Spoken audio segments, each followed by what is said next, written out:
Hey guys, tonight we slip through the velvet curtain of time, landing softly in the mist-draped highlands of 16th century Scotland, where the air smells of damp stone, peat smoke, and secrets that cling like dew to your skin.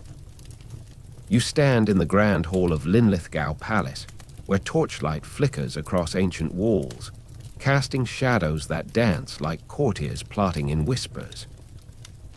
The stone floor is cold beneath your boots, polished by centuries of scheming footsteps, and you pull a heavy wool cloak tighter around your shoulders.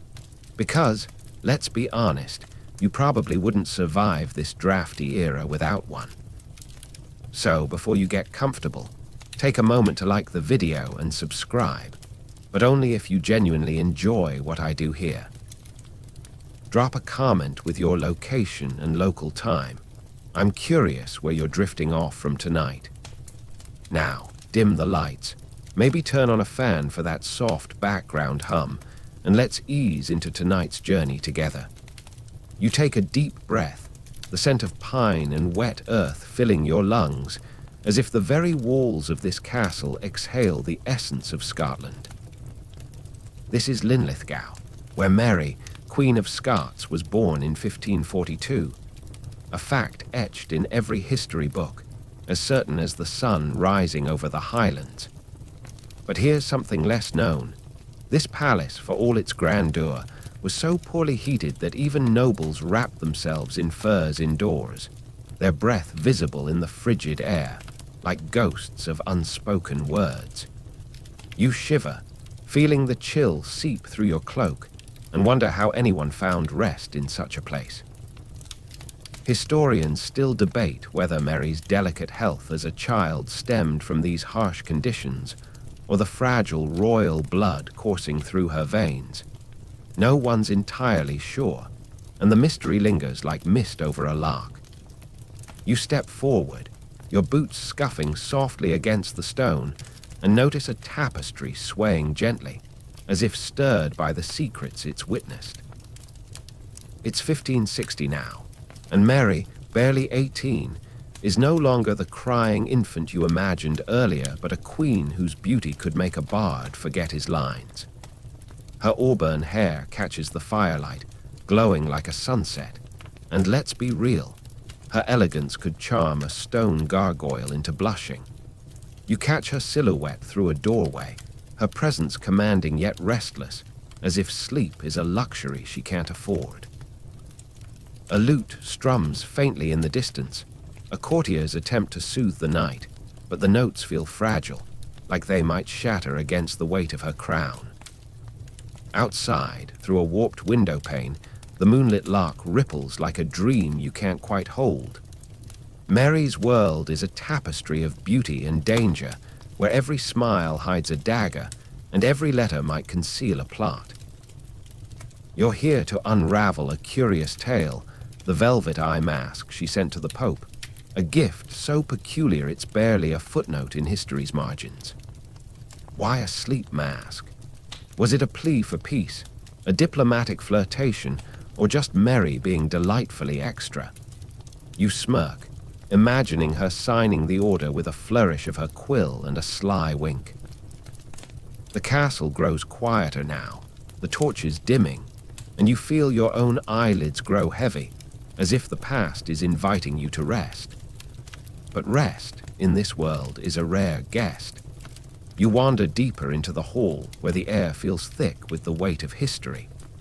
Mary's early years as queen are a well-known saga. Crowned at 6 days old, shipped to France at 5 to marry the Dauphin, her life a chessboard of alliances and ambitions. Yet, lesser known is the way her Scottish subjects whispered about her French upbringing, calling her too foreign for their rugged land, their voices tinged with suspicion as they warmed their hands by meager fires. You pause by a hearth, its embers glowing faintly, and feel the tension of a court divided by loyalty and doubt. Was Mary truly their queen, or a stranger wearing their crown? Scholars still argue over how much her French education shaped her rule, Some say it made her a cosmopolitan visionary, others a disconnected dreamer. You glance at the tapestries again, their threads depicting battles and betrayals, and notice how the figures seem to watch you, their embroidered eyes glinting with secrets.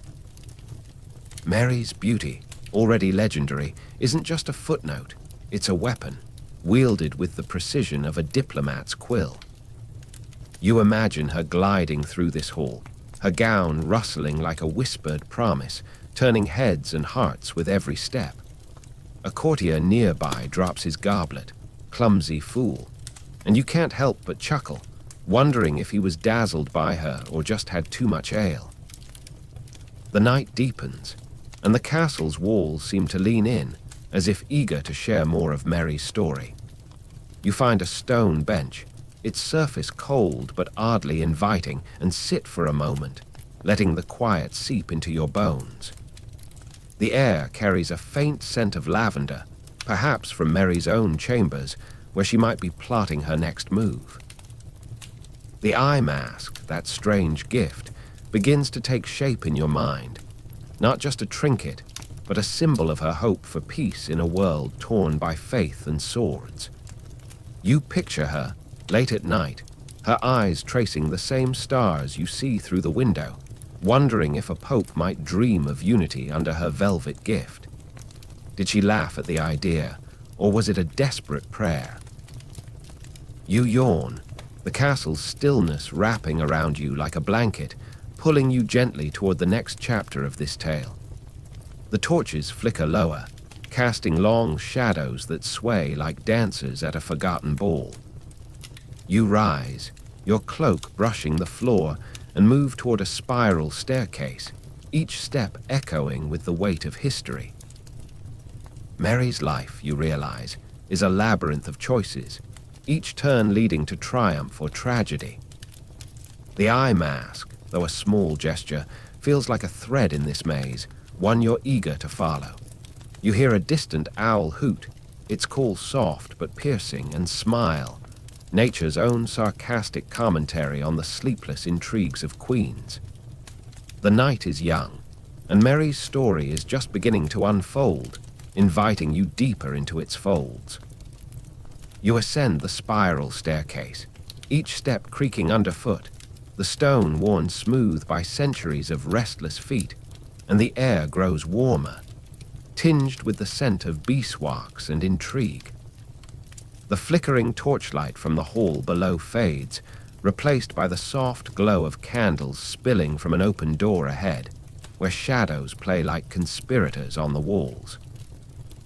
You're in the heart of Mary's court now, 1560, and the atmosphere hums with secrets, some whispered, some shouted, all dangerous. You pause, your cloak brushing against the rough stone, and listen as voices drift from the chamber, their tones low and urgent, like a melody you can't quite catch. This is Mary's world, where every word is a chess move, and you're right in the middle, eavesdropping like a courtier with a penchant for trouble. The voices belong to nobles, their words sharp as daggers, debating Mary's recent return from France, a well-known historical moment when she, widowed at 18 after the death of her husband, Francis Roman II, stepped back onto Scottish soil in 1561. You catch a name, John Knox, the fiery Protestant preacher who called her Catholic faith a scandal, his sermons shaking the kingdom like a storm. But here's something less known. These nobles, huddled in their velvet doublets, often sent spies to watch Mary's every move, noting how she tilted her head or lingered over a letter, as if her charm alone could topple their plans. You smirk, imagining their paranoia. Did they think her smile was a secret code? Historians still argue whether Knox's hostility stemmed from religious zeal or a personal grudge against Mary's magnetic allure. No one's quite sure, and the question hangs in the air like smoke. You edge closer to the chamber, the candlelight casting your shadow long and lean, like a ghost invited to the party. Inside, you see a table strewn with maps and sealed letters, the wax glistening like blood in the dim glow. The nobles' voices rise, then fall, as if afraid the walls themselves might betray them. You notice a woman's laughter merries, perhaps, cutting through the tension, light and teasing like a breeze through a battlefield. Oh, she's good, you think, picturing her leaning in, her eyes sparkling with mischief, disarming these dour lords with a single glance. It's no wonder they're nervous. Her beauty's a weapon sharper than any sword, and twice as seductive. You stifle a chuckle, wondering if one of these lords ever tripped over his own ego trying to impress her. The air feels charged now, as if the room holds its breath. You slip closer, your boots silent on the rushes strewn across the floor, and catch a glimpse of a tapestry depicting a hunt, stags fleeing from hounds, a mirror of the court's own predator-prey dance. Mary's return from France wasn't just a homecoming. It was a spark in a powder keg, igniting tensions between Catholics and Protestants, nobles and crown. You recall another obscure detail. Mary's French entourage brought with them a fashion for late-night banquets, scandalizing the austere Scots who thought such revelry was practically sinful.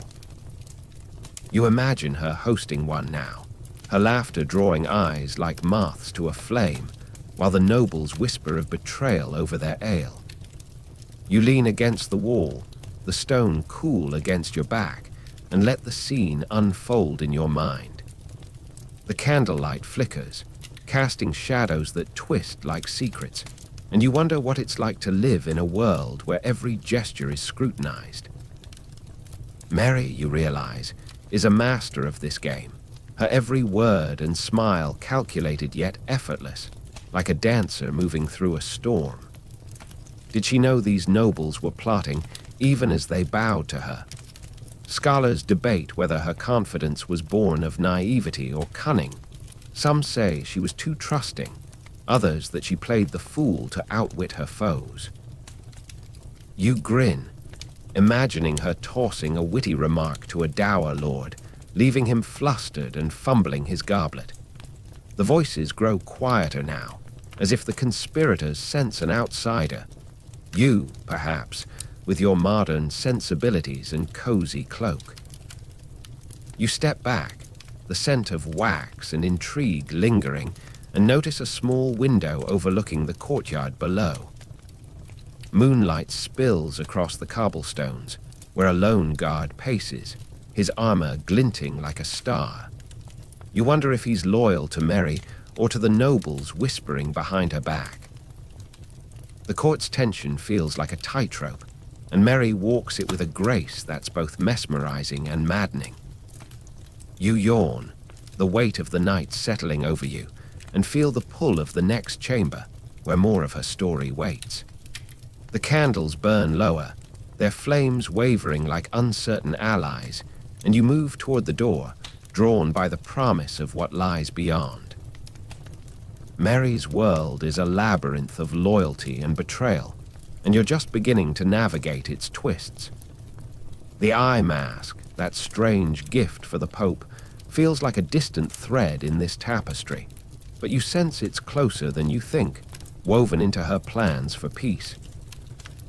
You hear a faint rustle, perhaps a letter being sealed or a cloak brushing past, and smile, wondering if Mary ever stole a moment to nap amidst all this chaos.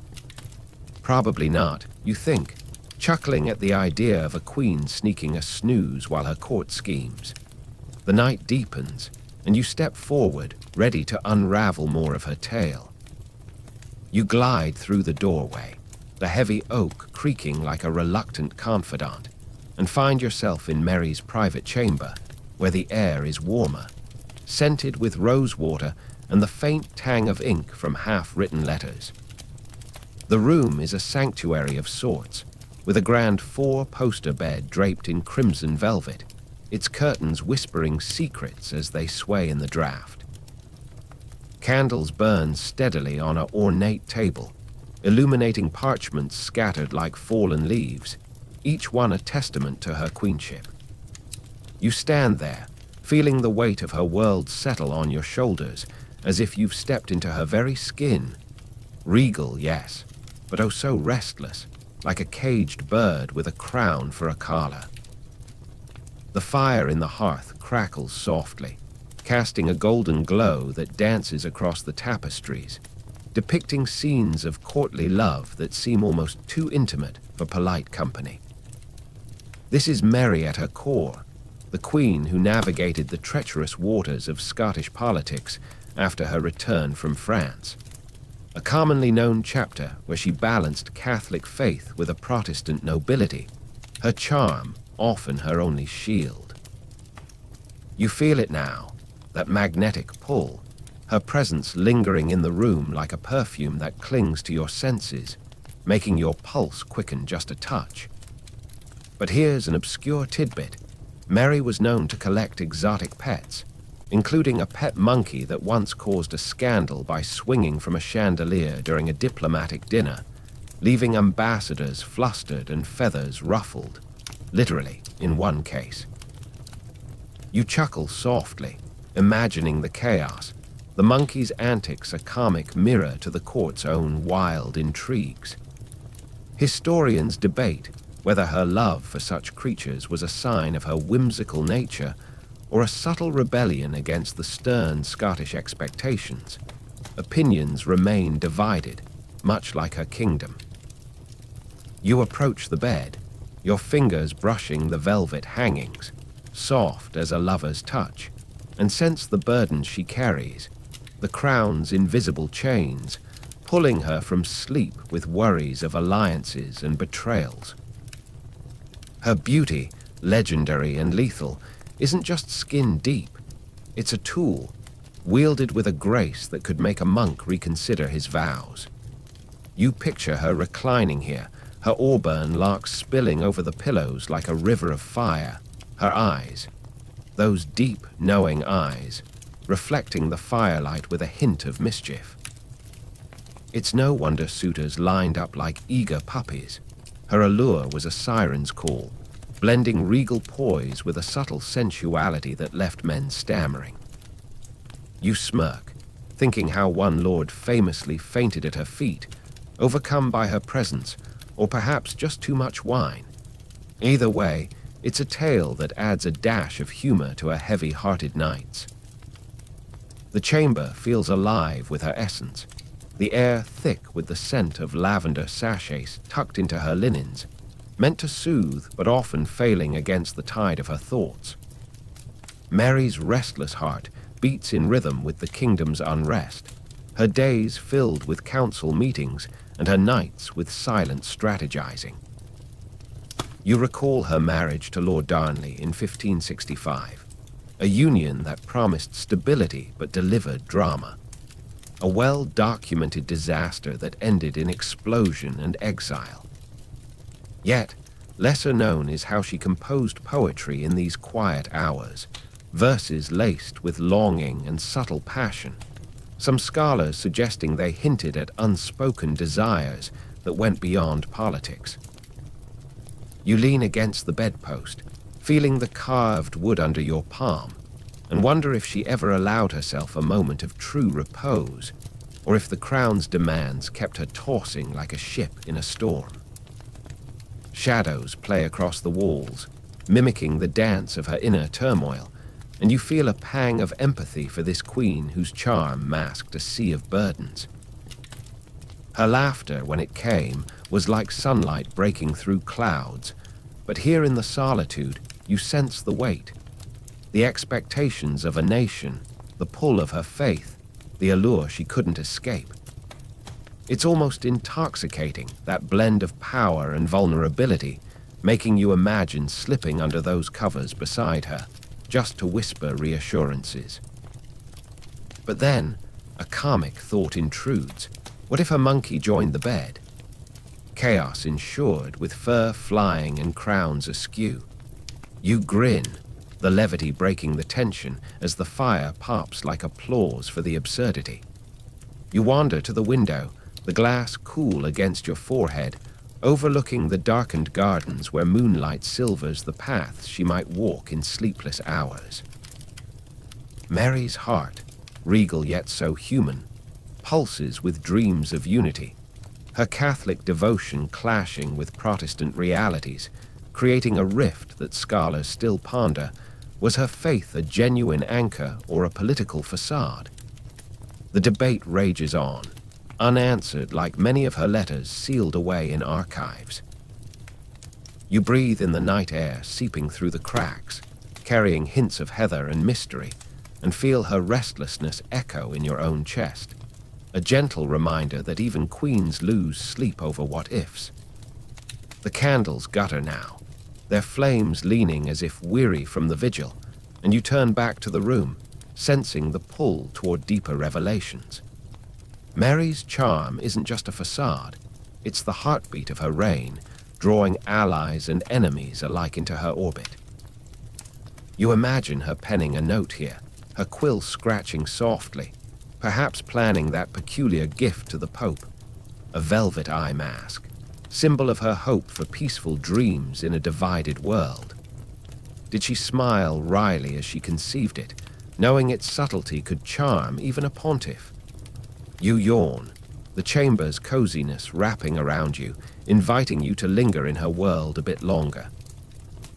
The fire settles to embers, glowing like hidden desires, and you feel the burdens lighten just a fraction, as if sharing her space eases the load. Mary's life, a tapestry of elegance and strife, unfolds before you, her restless heart a compass guiding through the night. With a final glance at the bed, you step toward the adjoining door, ready to delve into the creation of that enigmatic gift, the velvet threads of history pulling you onward. You push open the adjoining door with a gentle creak, stepping into a smaller, more intimate antechamber where the air hangs heavy with the aroma of fresh ink and sealed wax, mingled with the subtle fragrance of exotic spices from distant lands. The room is dimly lit by a single candelabrum, its flames casting elongated shadows that caress the walls like tentative lovers, revealing shelves lined with rolls of parchment and vials of shimmering pigments. Here, in this secluded space adjacent to her bedchamber, Mary conducts her most private affairs, and you find her now, seated at a polished oak desk, her silhouette elegant and commanding against the backdrop of a tapestry woven with threads of gold. Her quill hovers over a letter, pausing as if in contemplation, and you watch, entranced, as she commissions the creation of that peculiar velvet eye mask, her intent as sharp as the point of her pen. This moment draws from Mary's turbulent reign in the 1560s, when she sought alliances across Europe to bolster her Catholic cause amid Protestant reforms, a well-known strategy that included diplomatic overtures to powerful figures like the Pope. You sense the determination in her posture, her shoulders set with a regal grace that belies the storm within, her fingers tracing the edge of a fabric swatch as soft as a whispered promise. But here's an obscure detail. Mary, influenced by her French upbringing, often incorporated personal touches into her gifts, such as embroidering hidden symbols. In this case, the eye mask might have borne subtle motifs of olive branches, symbols of peace that few would notice but the recipient. You smile faintly, imagining the artisan's confusion. Did she really want a sleep aid for His Holiness, or was it a veiled seduction of the spirit? Historians still debate whether such gestures were purely political or laced with Mary's personal flair for drama, leaving the question open like an unsealed envelope. You draw nearer, the floorboards yielding softly under your steps, and observe as Mary summons a trusted seamstress with a quiet command, her voice a melodic murmur that could coax secrets from stone. The woman arrives, curtsying deeply, her eyes widening at the Queen's request, a mask of finest velvet dyed in papal scarlet, lined with silk as smooth as skin warmed by firelight. Mary's eyes gleam with purpose, her lips curving in a subtle smile that hints at deeper motives, perhaps a touch of playful allure in gifting something so intimate to a man of the cloth. You can't help but chuckle inwardly. Imagine the Pope, that pillar of piety, slipping on a queen's velvety token. Would it inspire divine dreams or something more earthly? The scene unfolds with a formal elegance, yet there's an undercurrent of sensuality in the way Mary handles the fabric, her fingers lingering as if savoring its texture, evoking thoughts of hidden caresses in the dead of night. The antechamber feels cocooned in secrecy, the candle's light playing across Mary's features, highlighting the curve of her neck and the cascade of her hair, a sight that has felt stronger wills than yours. She describes the mask in detail, adjustable straps of braided cord, edges embroidered with silver thread that catches the light like stars in a lover's gaze.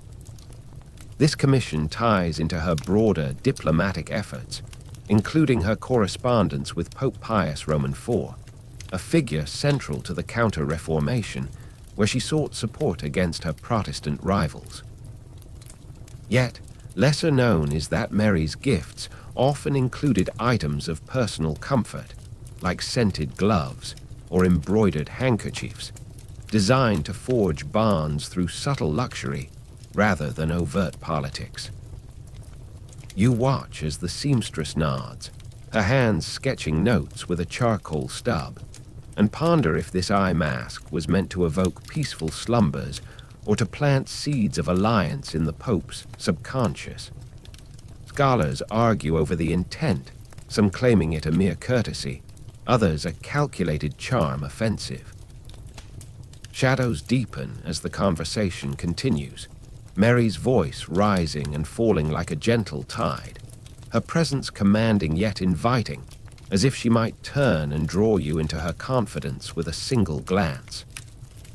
The fabric swatch passes between them, its velvet pile brushing against skin, a tactile reminder of the Queen's world where even gifts carry weight.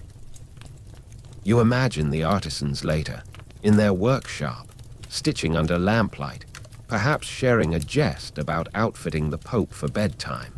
Did they picture him snoring under velvet, dreams of peace interrupted by thoughts of a beautiful queen? The comic image lightens the air, a brief respite from the gravity of her intent. Mary seals the order with her ring, the wax pooling like liquid desire, and you feel the pulse of history quicken, her restless heart channeling into this act of creation. You linger by the desk, inhaling the mingled scents, and sense the undercurrents of her strategy in an era of religious strife. A simple eye mask becomes a bridge, its softness contrasting the hard edges of conflict. Mary's marriage to Darnley looms in the background, a union fraught with passion and peril that would lead to his infamous murder in 1567. But here, in this moment, her focus is on distant Rome, her gift a thread in the web of Catholic solidarity. An unusual fact emerges in your mind. Papal gifts from royals often included relics or jewels, but Mary's choice of an eye mask, practical yet personal, might have drawn from her own insomnia, a queen sharing her remedy for sleepless nights born of worry. Did she test it herself, reclining in silken sheets, the velvet kissing her eyelids like a forbidden touch? The thought adds a layer of intrigue, blending formality with a hint of intimacy that makes the heart stir.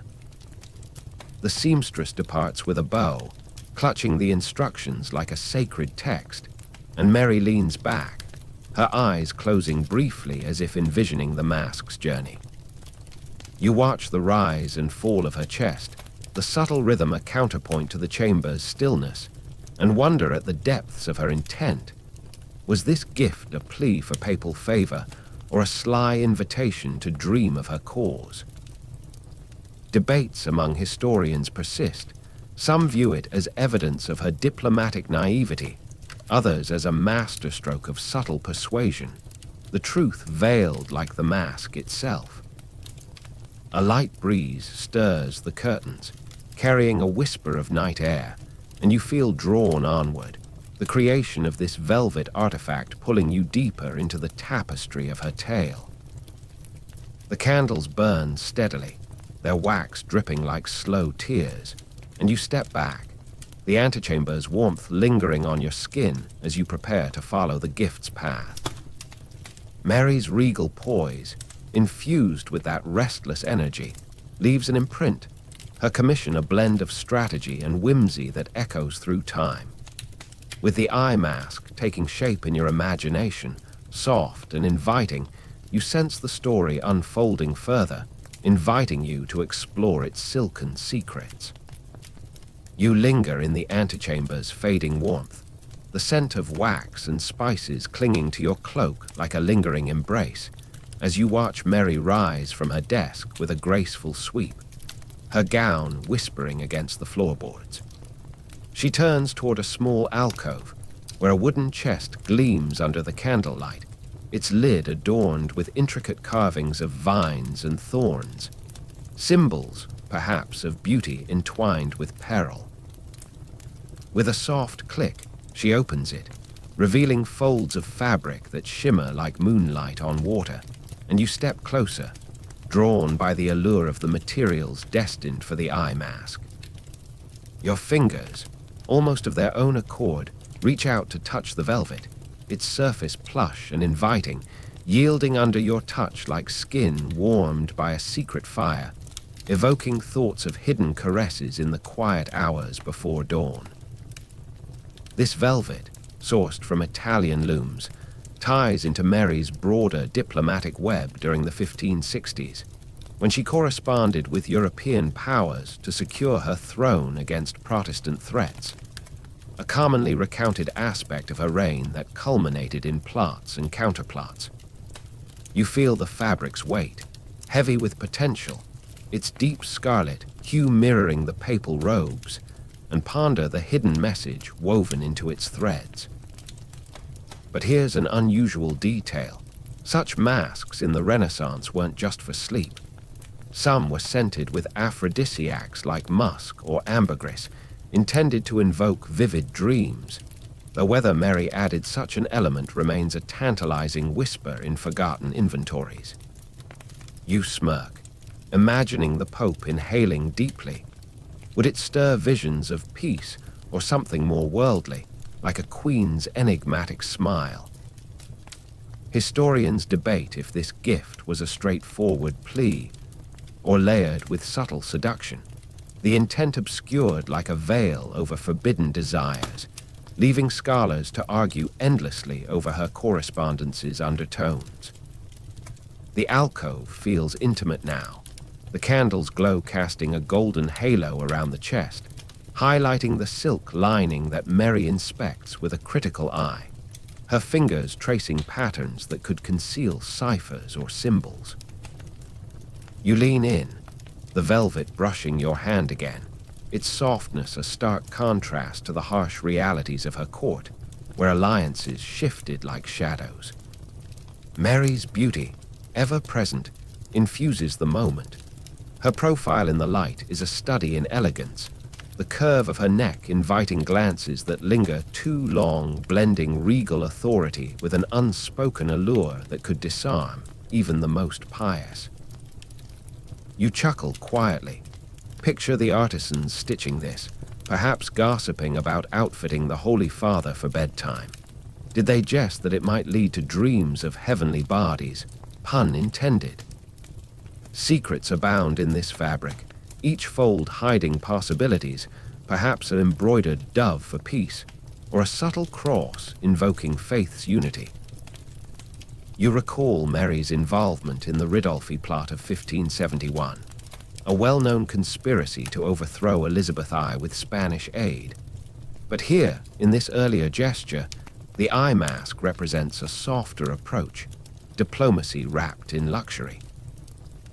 An obscure fact emerges. Velvet from this era often incorporated gold threads spun by nuns in convents, their prayers infused into the weave, making the mask not just a gift, but a blessed artifact. You handle the silk gently, its cool smoothness sliding like a promise unkept, and wonder if Mary tested it against her own eyes, reclining in solitude, the darkness amplifying her thoughts of peace amid turmoil. Scholars still question whether such personal items in her gifts were mere custom or deliberate attempts to forge emotional bonds. Did she aim to make the Pope feel her presence in his most private moments?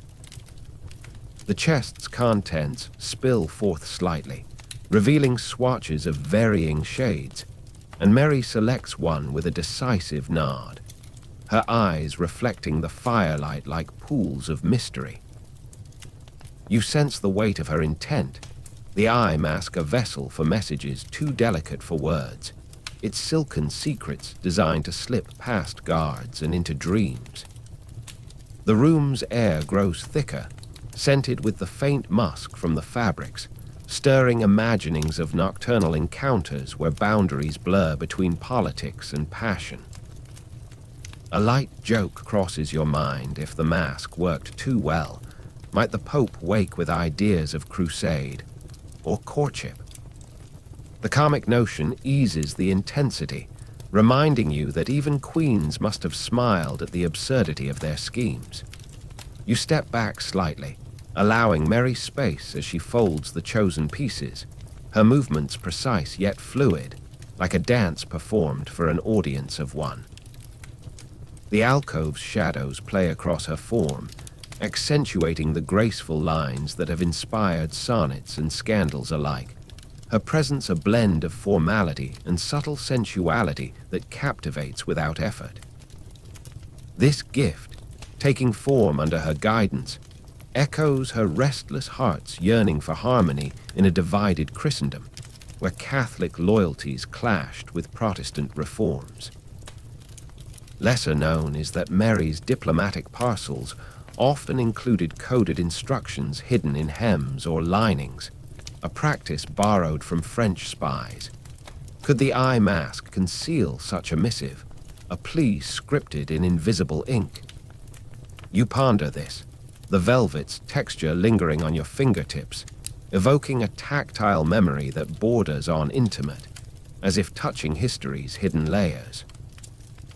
Debates rage among experts.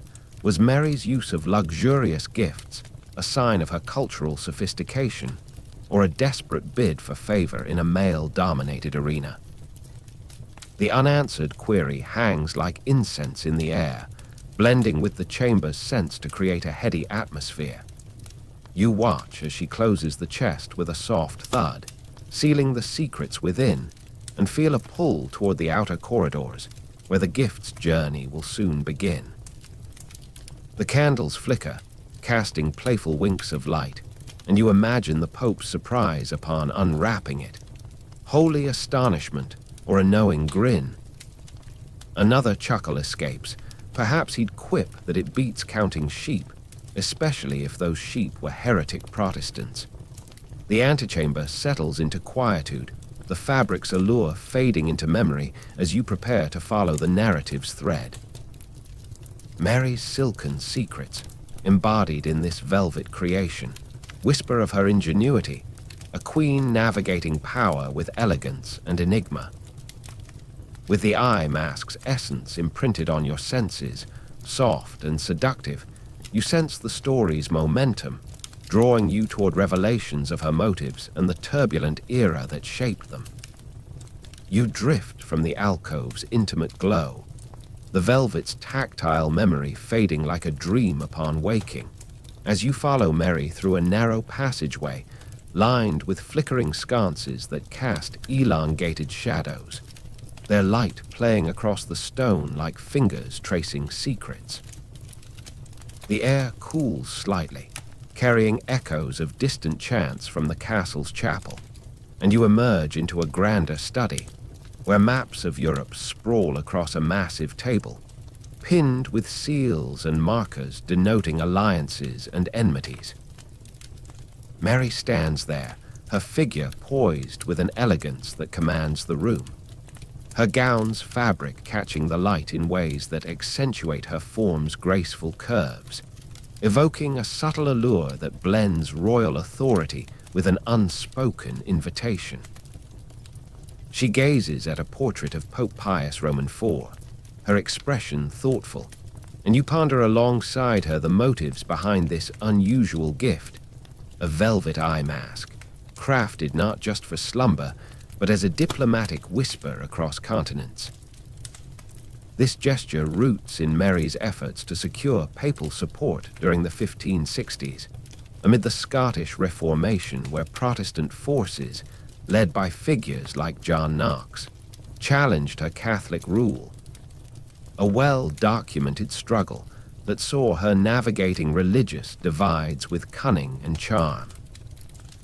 You feel the tension in the room, the map's lines like veins pulsing with political blood, and sense her strategic mind at work, her eyes narrowing as she contemplates Rome's influence. But here's an obscure insight. Popes of the era often received eccentric gifts from monarchs, including scented pillows or dream-inducing herbs, believed to foster prophetic visions. Mary's eye mask might have been inspired by such traditions, perhaps even laced with a mild sedative from her apothecary.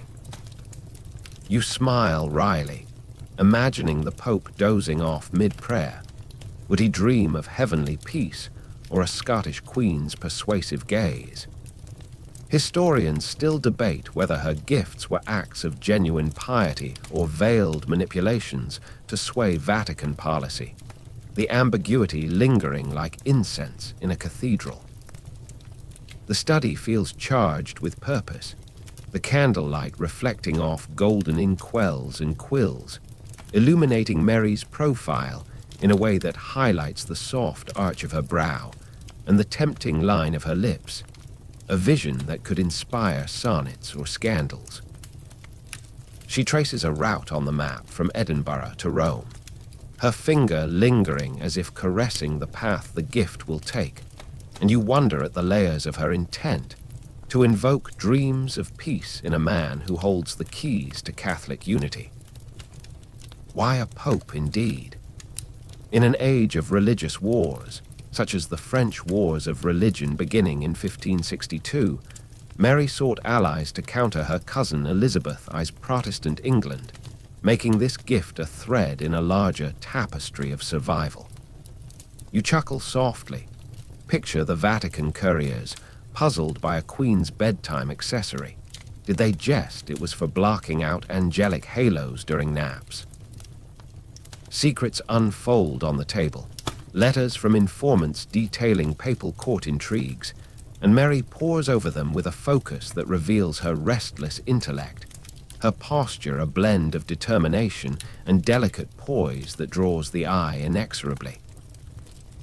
The eye mask, now commissioned, represents more than fabric.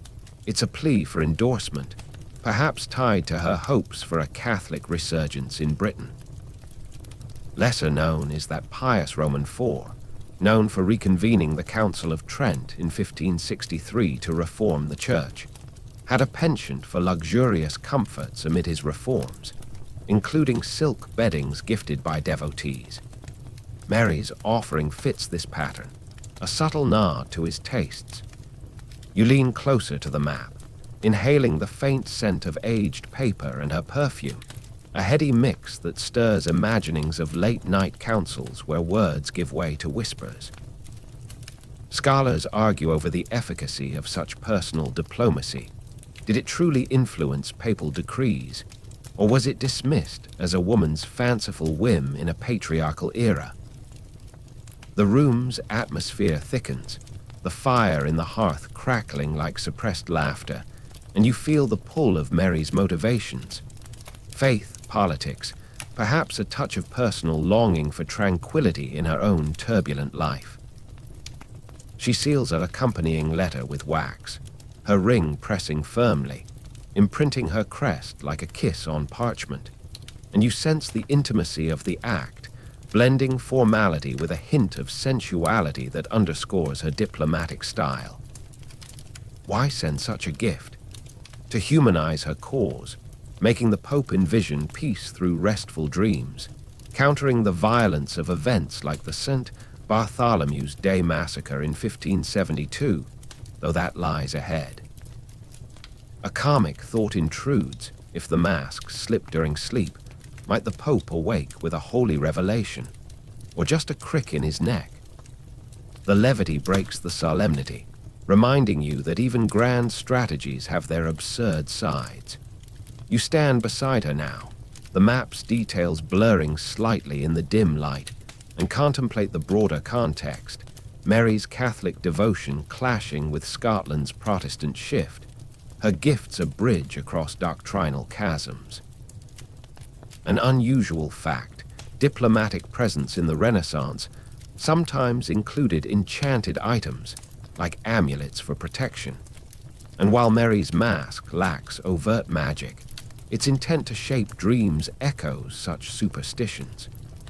You watch her fold the letter, her movements graceful, the candlelight dancing across her décolletage in a way that adds a layer of allure to the scene, as if history itself flirts with the observer. Debates persist among experts.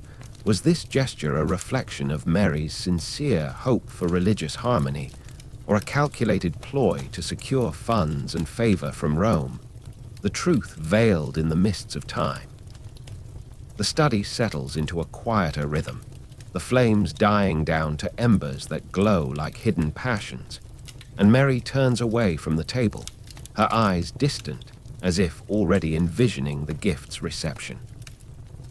You feel the weight of her choices, the eye mask a symbol of her innovative approach to power, where softness conquers where swords might fail. With a final glance at the portrait, she extinguishes a candle, plunging part of the room into shadow, and you sense the transition, the narrative drawing you toward the era's storms that necessitated such creativity. The air cools, carrying a whisper of what's to come, inviting you to explore the crafting of peace amid chaos. The maps rustle faintly as a draft stirs them, and you prepare to move on, Mary's motives lingering like a perfume that clings to memory. Why a pope? For dreams of unity, perhaps, or simply to remind him that even holy men need rest, and maybe a touch of queenly charm to sweeten the slumber. You step away from the study's shadowed maps, the scent of aged parchment and Mary's lingering perfume fading as you venture into a broader corridor, where tapestries depict clashing armies and solemn councils, their threads worn by time yet vibrant with the chaos of history. The air here carries a chill, echoing the turbulent winds of the 16th century, and you find yourself drawn to a high window overlooking storm-tossed seas, symbolizing the religious upheavals that shaped Mary's world. Mary follows in your mind's eye, her steps measured and graceful, her gown's hem brushing the stone like a soft sigh, her presence a beacon of composure amid the era's storms, her form outlined against the dim light in a way that hints at the resilient allure beneath her queenly facade. This era's turbulence centers on the Protestant Reformation, ignited by Martin Luther's 95 Theses in 1517, a foundational event that splintered Christendom and fueled conflicts across Europe, including Scotland's own shift from Catholicism. You gaze out at the imagined waves, feeling the metaphorical crash of doctrines, and sense how these wars influenced Mary's decision to send the eye mask, a subtle bid for papal solidarity in hopes of quelling the violence. But here's an unusual nugget. Amid the bloodshed, some diplomats exchanged whimsical gifts like dream journals or herbal sleep aids, believing restful nights could inspire clearer heads for negotiation. Mary's velvet mask aligns with this quirky tradition, perhaps even embroidered with peace symbols hidden in its folds. You grin, picturing battle-hardened generals dozing under frilly masks. Talk about sleeping on the job, literally. Historians debate whether such gestures genuinely swayed outcomes or were mere footnotes in the grand narrative of reform, the efficacy shrouded in the mists of retrospect. The corridor feels alive with echoes of distant battles, the tapestry's scenes seeming to stir as if recounting tales of sieges and sermons, and Mary pauses beside you, her eyes reflecting the turmoil outside, her posture a blend of strength and subtle sensuality that could calm even the fiercest storm. You explore deeper into the religious wars, like the French Huguenot conflicts that began in 1562, where Catholic and Protestant forces clashed in brutal campaigns, mirroring Scotland's own divisions under Mary's rule. Her decision to craft this gift stems from a desire to foster peace, using her charm to bridge divides, her diplomatic style as inviting as a warm embrace on a cold night. A light chuckle escapes. Imagine the Pope, amid Vatican intrigues, slipping on the mask and dreaming of unity. Would he wake inspired, or just well-rested and cranky from velvet-induced sweats? Shadows lengthen along the walls, mimicking the spreading darkness of intolerance, and you feel the weight of the era's chaos, burnings at the stake, excommunications, and shifting allegiances that left no crown secure. Mary's Catholic faith, inherited from her Guy's relatives, clashed with Knox's fiery Protestantism, creating a powder keg that exploded in events like the Chase-About raid of 1565, where rebels pursued her forces.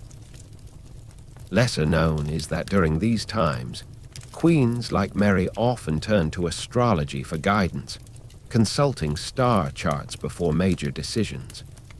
Perhaps she gazed at the heavens before commissioning the mask, seeking celestial approval for her peaceful overture.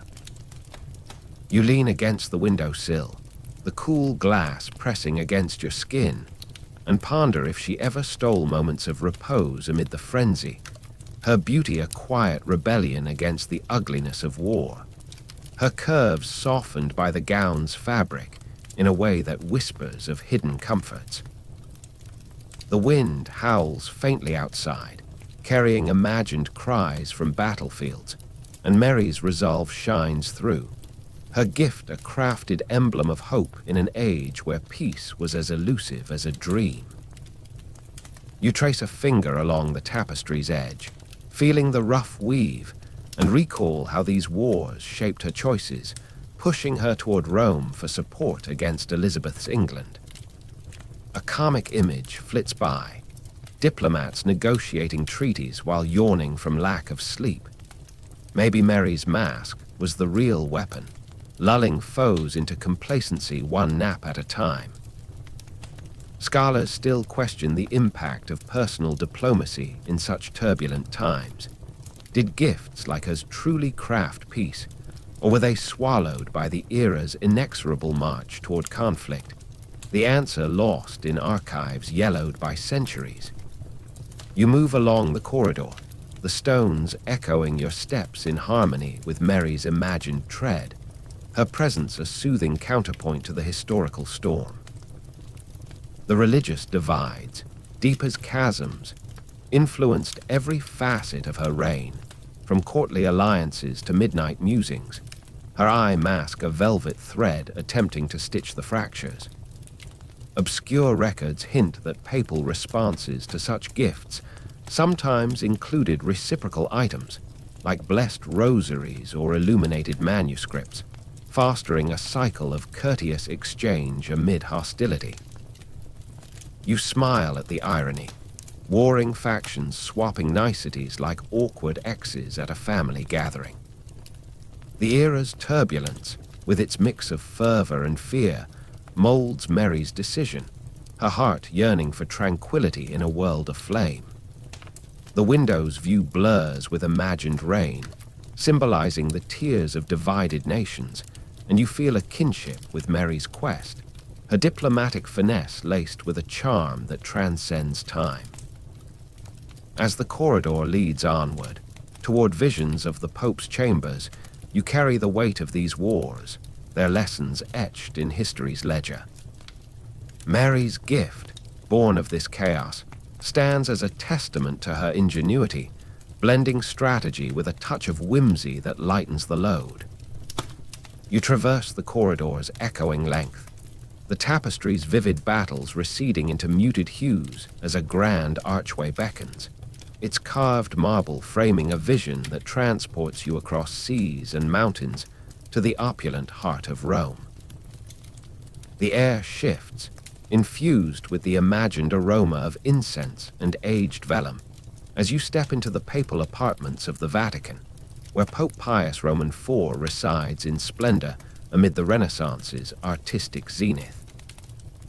Velvet draperies cascade like waterfalls of crimson, and gilded frescoes adorn the walls, depicting saints in poses of divine ecstasy, their forms rendered with a sensuality that borders on the earthly, evoking subtle whispers of forbidden allure beneath holy robes.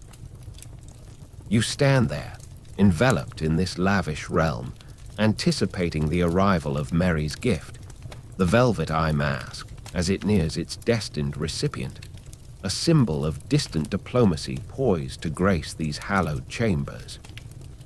This setting evokes the Vatican during the Council of Trent's final sessions in 1563, a pivotal event where Pius Roman IV reformed the Catholic Church against Protestant advances, solidifying doctrines that echoed across Europe. You sense the gravity of his role, his chambers a nexus of power where decrees are born. Yet now, in this quiet interlude, the focus turns to the luxurious gifts reception, its scarlet fabric destined to blend with the room's sumptuous decor. But herein lies an obscure particular. Pius Roman IV, from the Medici family, indulged in personal luxuries like imported silks and scented oils. His private quarters rumored to house a collection of exotic artifacts, including sleep aids crafted by Florentine artisans to combat his reputed insomnia. You muse with a faint smile, envision the pontiff, arbiter of souls, succumbing to a queen's velvety token. Might it inspire celestial visions or merely a deeper slumber, perhaps laced with dreams of a captivating sovereign? Historians continue to ponder whether such gifts influenced papal policy or remained mere curiosities in the Vatican's vast treasuries, the impact an enigma wrapped in ecclesiastical secrecy. The chambers exude an air of refined opulence, with heavy brocade curtains parting slightly to reveal a canopied bed of carved walnut, its linens pristine and inviting, hinting at nights of contemplative repose where the burdens of faith might yield to more human yearnings. Pius Roman IV, portrayed in portraits as a figure of stern benevolence, awaits in your imagination, his robes flowing with a grace that accentuates the contours of authority, blending spiritual gravitas with an understated physicality that could stir admiration in the devout and the doubtful alike. You approach an ornate table laden with scrolls and seals, where the eye mask will soon rest, its arrival heralded by a courier's discreet knock, the package unwrapped with ceremonial care. A light jest crosses your thoughts. What if the mask, upon donning, prompted the Pope to quip about seeing the light through velvet darkness? The comic relief tempers the solemnity, reminding one that even popes might harbor a wry sense of humor amid their divine duties. Incense curls lazily from a silver censer, its fragrance mingling with the faint scent of myrrh, creating an atmosphere thick with sanctity and subtle sensuality. as if the very air invites introspection on matters both sacred and profane. You envision the gifts unveiling, the velvet unfolding under Pius's fingers, soft as a confessor's whisper, its texture evoking tactile pleasures that contrast the austerity of his vows.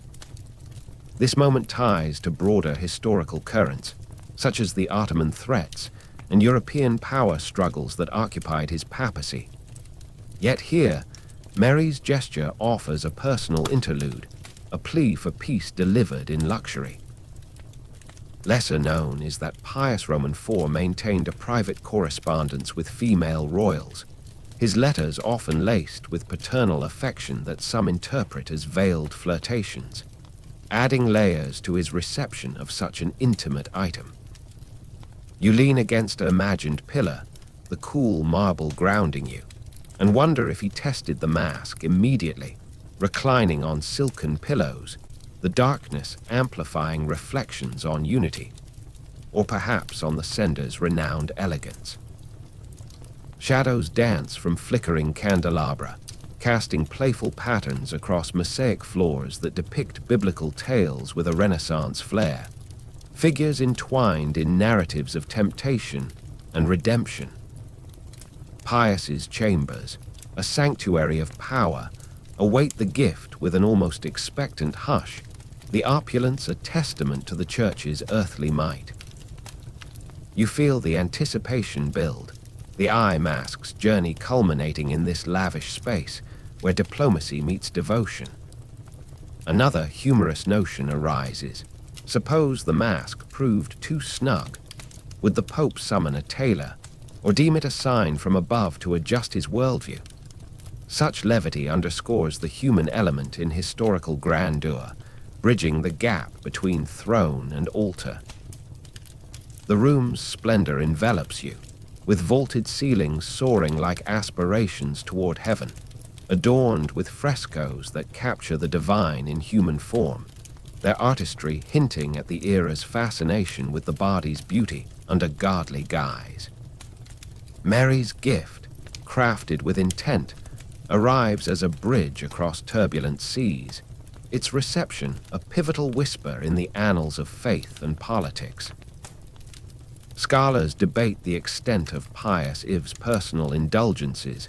Did his Medici heritage incline him toward extravagance, influencing his reforms? Or was it a calculated facade to court allies like Mary? The question remains unresolved, much like the lingering smoke from the censer, diffusing into ambiguity. You linger in this visionary space, the lavish chambers pulsing with historical resonance, as the Pope's imagined hand reaches for the mask, its velvet promise of peaceful dreams a counterpoint to the era's discord. The air grows heavier with anticipation, drawing you toward the intricacies of Mary's strategy, the gift's silken threads weaving deeper into the narrative's fabric. You glide from the opulent shadows of the papal chambers, the incense's heady swirl dissipating like a half-remembered dream, as you return across the ethereal divide to Mary's Scottish domain, where the chill air nips at your skin, contrasting the Vatican's warmth.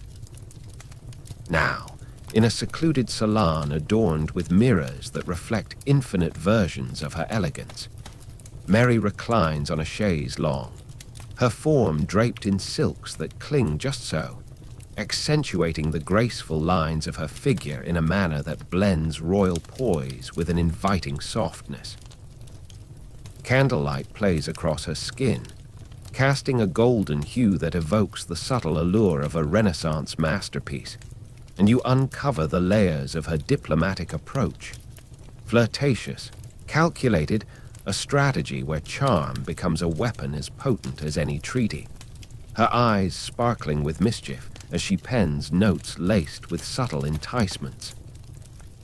This sultry diplomacy draws from Mary's tenure as Queen of France from 1559 to 1560, a brief but impactful period where she navigated court intrigues at the side of Francis Roman II, learning the art of influence through personal magnetism, a well-known facet of her early life that honed her skills for later Scottish challenges. You sense the strategy's essence here, in the way she selects words for her accompanying letter to the Pope, each phrase a delicate brushstroke designed to captivate, her handwriting flowing with an elegance that mirrors the curves of her script and self. But here's an unusual revelation.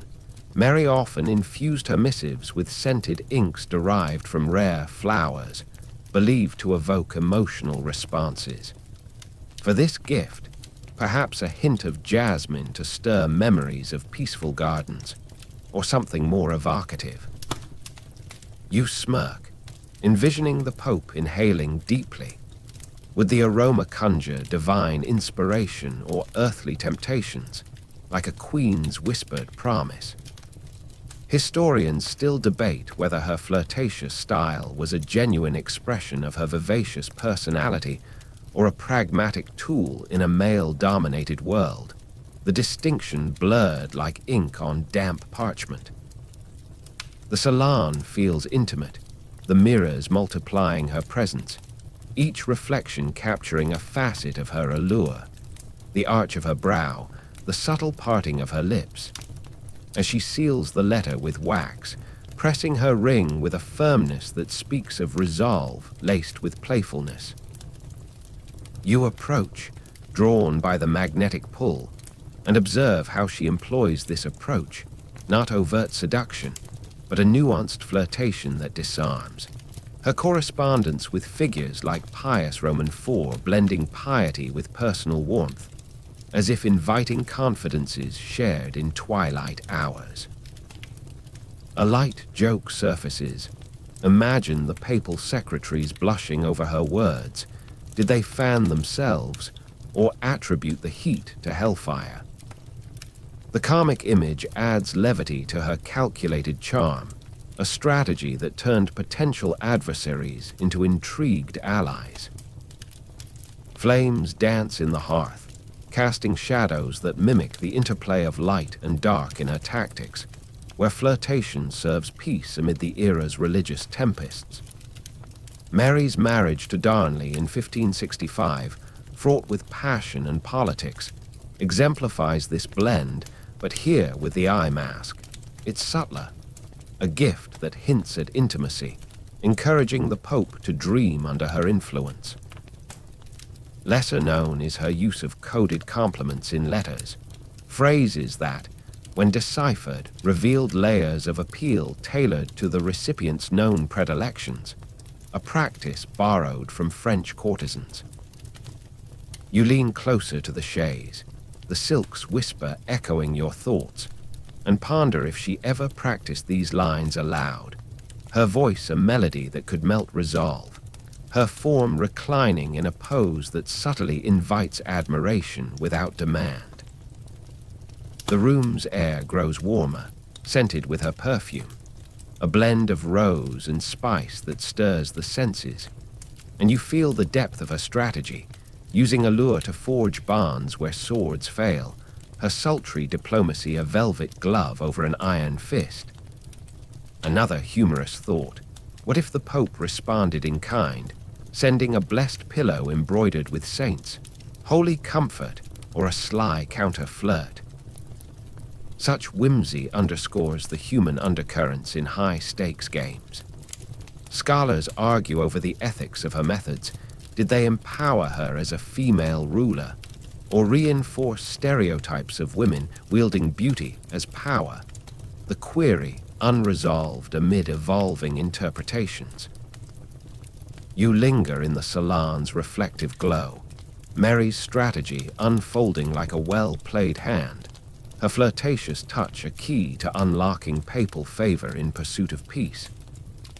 As the candles burn lower, casting elongated shadows that hint at hidden depths, you sense the gift's journey commencing, pulling you toward the perils of its transit across a fractured Europe. You emerge from the salon's mirrored intimacy, the reflections of Mary's alluring form fading like echoes in a dream, as you step into the crisp dawn light filtering through the castle's arched windows, where couriers bustle with sealed parcels and stamping horses. The air carries the earthy scent of dew-kissed stables and fresh bread from the kitchens, a grounding contrast to the heady perfume of her diplomatic scheming. Mary stands at the threshold, her silhouette framed by the rising sun, her gown catching the light in a way that highlights the elegant sweep of her hips and the subtle rise of her bosom, a vision of queenly command infused with an effortless sensuality that could make even a hardened messenger falter.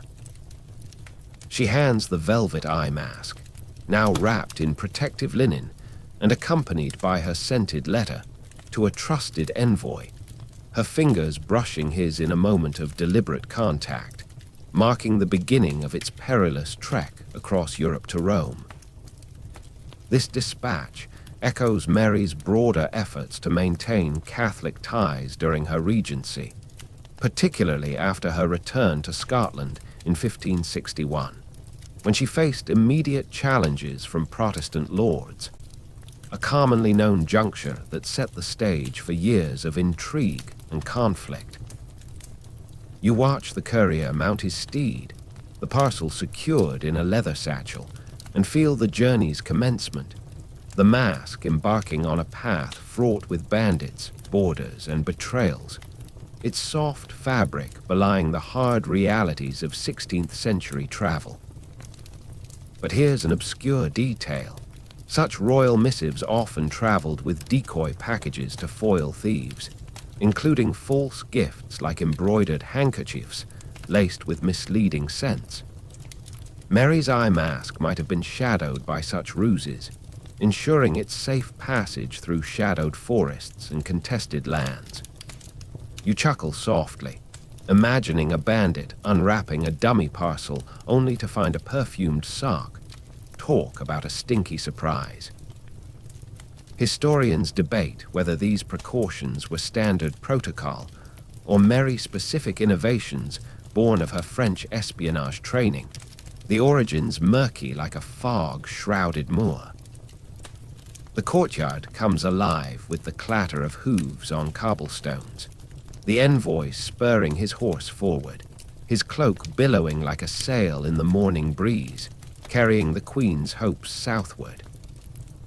You follow in spirit, the landscape shifting from Scotland's rugged hills to the rolling English countryside, where spies lurk in every inn, eyes keen for Scottish seals. Mary's strategy, sultry and shrewd, propels this journey, her gift of velvet ambassador in a world of iron and fire.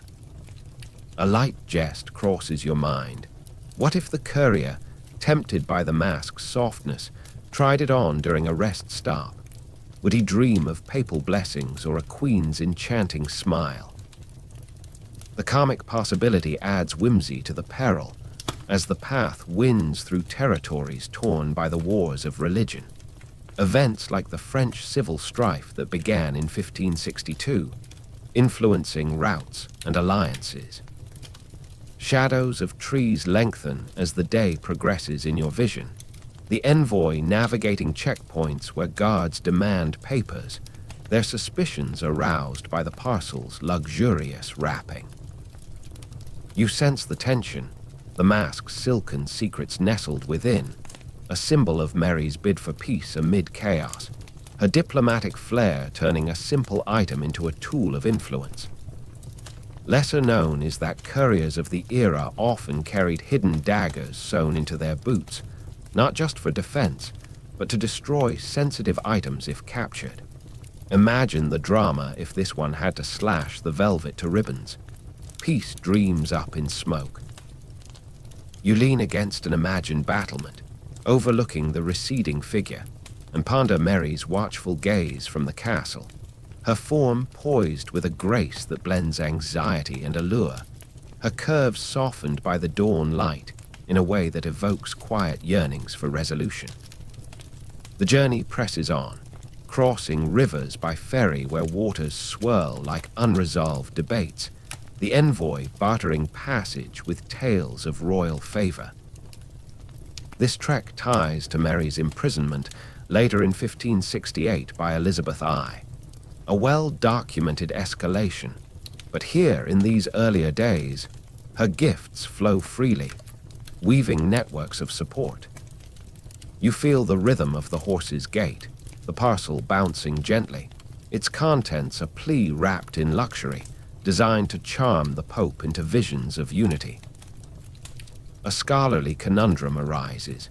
Did Mary's personal touches in diplomacy, like scented gifts, enhance her effectiveness or undermine her as a serious ruler in patriarchal eyes? The question lingers, debated in academic halls, as elusive as the mist rising from the fields. Winding paths lead through alpine passes, snow-capped peaks looming like silent judges, the air growing thinner and colder, testing the courier's resolve. Mary's strategy shines through, her sultry undertones in the letter perhaps warming the way, a subtle heat amid the chill. You imagine the envoy pausing at a mountain inn, fire crackling as he guards the satchel, maybe sneaking a peek at the mask's plush interior, soft as a lover's touch, inviting dreams of far-off courts. Another comic interlude. Suppose wildlife interfered, a curious fox nabbing the parcel. Would history record a papal gift lost to bushy-tailed bandits? The levity balances the hazards, as borders blur into Italian states, where Renaissance splendor awaits, the journey's end drawing near.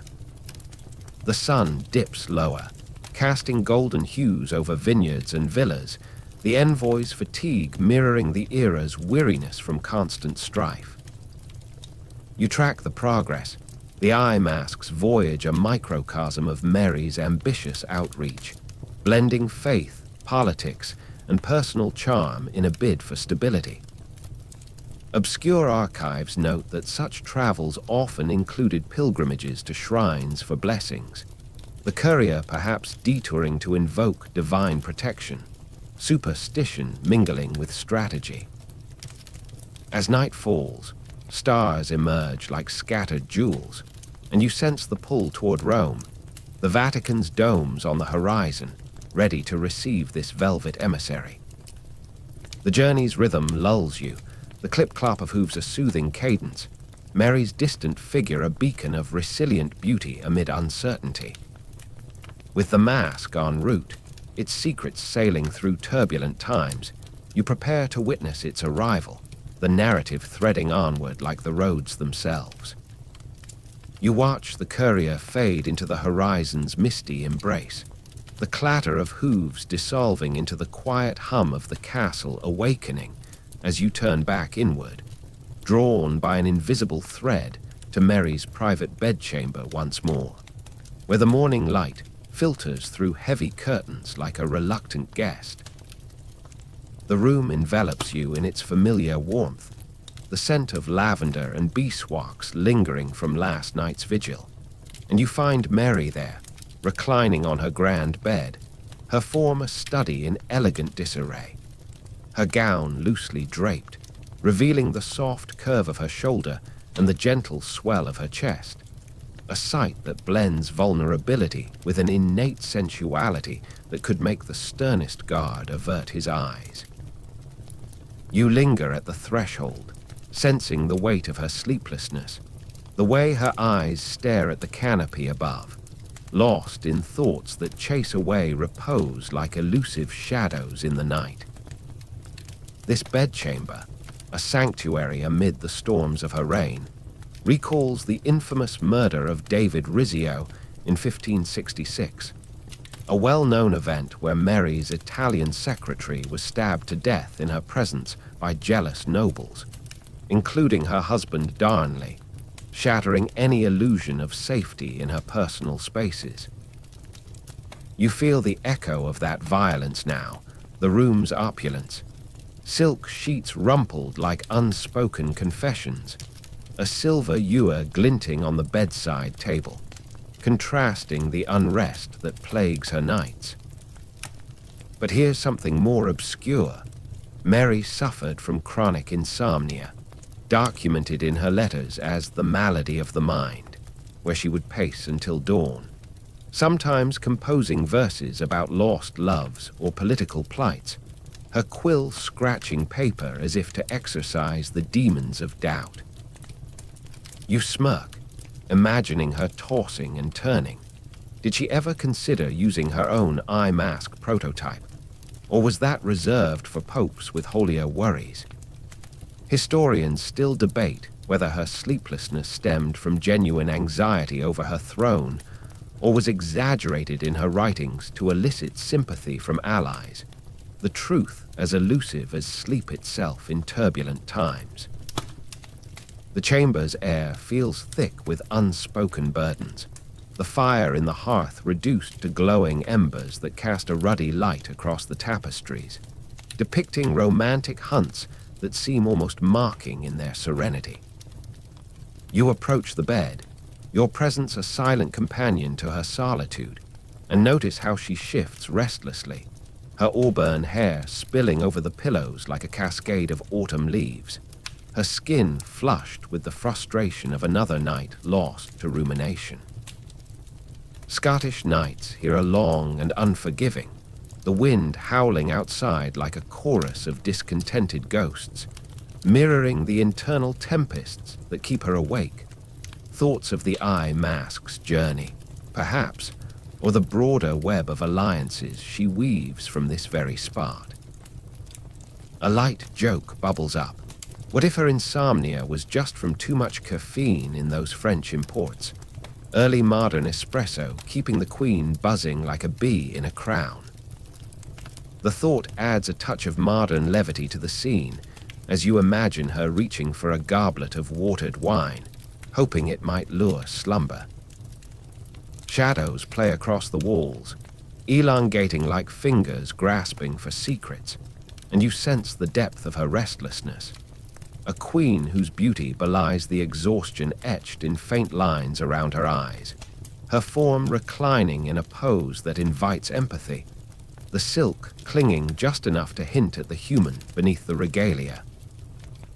Mary's days are filled with council and court, but these nights reveal the toll, her mind racing through scenarios of betrayal and hope, much like the chase-about raid of 1565, where she pursued rebels across the countryside, a pursuit that left her physically and mentally drained. Lesser known is her habit of keeping a small dagger under her pillow, not just for protection, but as a talisman against nightmares, a detail gleaned from servant testimonies that paints her as both vulnerable and vigilant. You lean against the bedpost, feeling the carved wood's coolness, and wonder if she ever allowed herself to drift into daydreams of peace, her curves softened by the bedding in a way that evokes quiet longings for simpler times. The room settles into a hushed rhythm, the distant call of a night bird piercing the silence like a poignant reminder of the world beyond these walls. Mary's sleeplessness is a mirror to her era's unrest, the Catholic-Protestant divide gnawing at her like an itch that no scratch can soothe, her thoughts perhaps circling back to the Pope and his potential dreams under her velvet gift. You watch her rise slightly, propping on an elbow, her gaze distant as if scanning invisible horizons, her presence a blend of fragility and fire that captivates. Another comic musing, imagine if she invented counting sheep, but instead counted scheming lords. 1 Darnley, 2 Knox, 3. ZZZ. The absurdity lightens the mood as the embers pop softly, scattering sparks like fleeting ideas. You linger longer, the chamber's coziness wrapping around you like a shared blanket, sensing how these restless dreams fuel her resolve, turning nocturnal vigils into strategies born of the dark. The scholarly question persists. Did her insomnia contribute to her political missteps, like her hasty marriage to Bothwell in 1567? Or was it a symptom of the impossible pressures on a female ruler? Debates rage, with some arguing it humanized her legacy, others seeing it as a romanticized myth. The night deepens, stars peeking through the window like curious eyes, and you feel pulled toward the Pope's reaction, the narrative threading onward through the veil of slumber. You slip away from Mary's restless bedchamber, the lavender-scented air and her silhouette fading like a half-remembered melody, as your senses carry you across the vast expanse of Europe, landing softly in the Vatican's gilded chambers once more. The room glows with the soft flicker of beeswax candles, their light dancing across frescoed walls where angels and martyrs pose in eternal elegance, their forms rendered with a Renaissance sensuality that hints at divine beauty cloaked in human allure. You stand in Pope Pius X's private study, where the velvet eye mask now rests on a carved ebony table, unwrapped from its linen shroud, its scarlet fabric catching the candlelight like a lover's lingering glance. The Pope, in his flowing robes, leans forward, his weathered hands lifting the mask with a mixture of curiosity and amusement, his expression a blend of solemnity and something warmer, as if Mary's charm has crossed continents to stir his guarded heart. This moment ties to the Counter-Reformation's peak, when Pius Roman IV, through the Council of Trent's closure in 1563, solidified Catholic doctrine against Protestant tides, a pivotal event that reshaped Europe's spiritual landscape. You sense the weight of his role, the air thick with incense and expectation, as he examines the gift, its plush texture a stark contrast to the austere scrolls surrounding him. But here's an obscure tidbit. Pius, despite his reformist zeal, was known to collect personal relics from monarchs, including a lock of hair from a Spanish princess, kept in a silver locket, a detail suggesting he wasn't immune to sentimental gestures. You smirk, picturing him slipping the mask on, his papal dignity momentarily softened. Would he dream of celestial harmony or catch a fleeting vision of Mary's captivating smile? Historians debate whether such gifts swayed his decisions or were mere curios in his vast collection, the influence as uncertain as a candle's flicker in a drafty hall. The study's opulence envelops you, with velvet drapes framing windows that overlook Rome's moonlit domes, their curves echoing the subtle allure of the mask itself, inviting thoughts of intimate repose amid sacred duties. Pius turns the mask over, his fingers tracing the silver-threaded embroidery, perhaps a hidden dove or cross, symbols of peace woven by Mary's artisans. His reaction is measured, a faint smile playing on lips accustomed to pronouncing edicts, as if he recognizes the diplomatic flirtation woven into the gift. A light chuckle escapes you.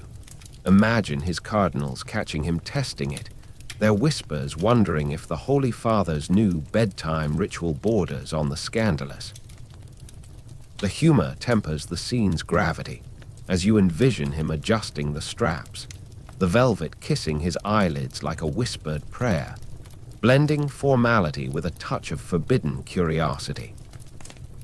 Incense curls lazily from a nearby censer, its fragrance mingling with the scent of aged parchment, creating an atmosphere where the sacred and the personal intertwine, much like Mary's strategy in sending this gift.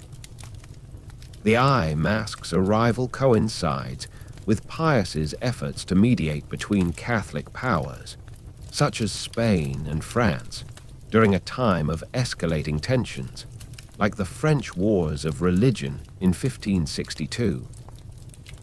Lesser known is that papal secretaries often recorded reactions to royal gifts in private journals, noting Pius's particular fondness for items that aided rest, perhaps a nod to his own sleepless nights spent drafting reforms.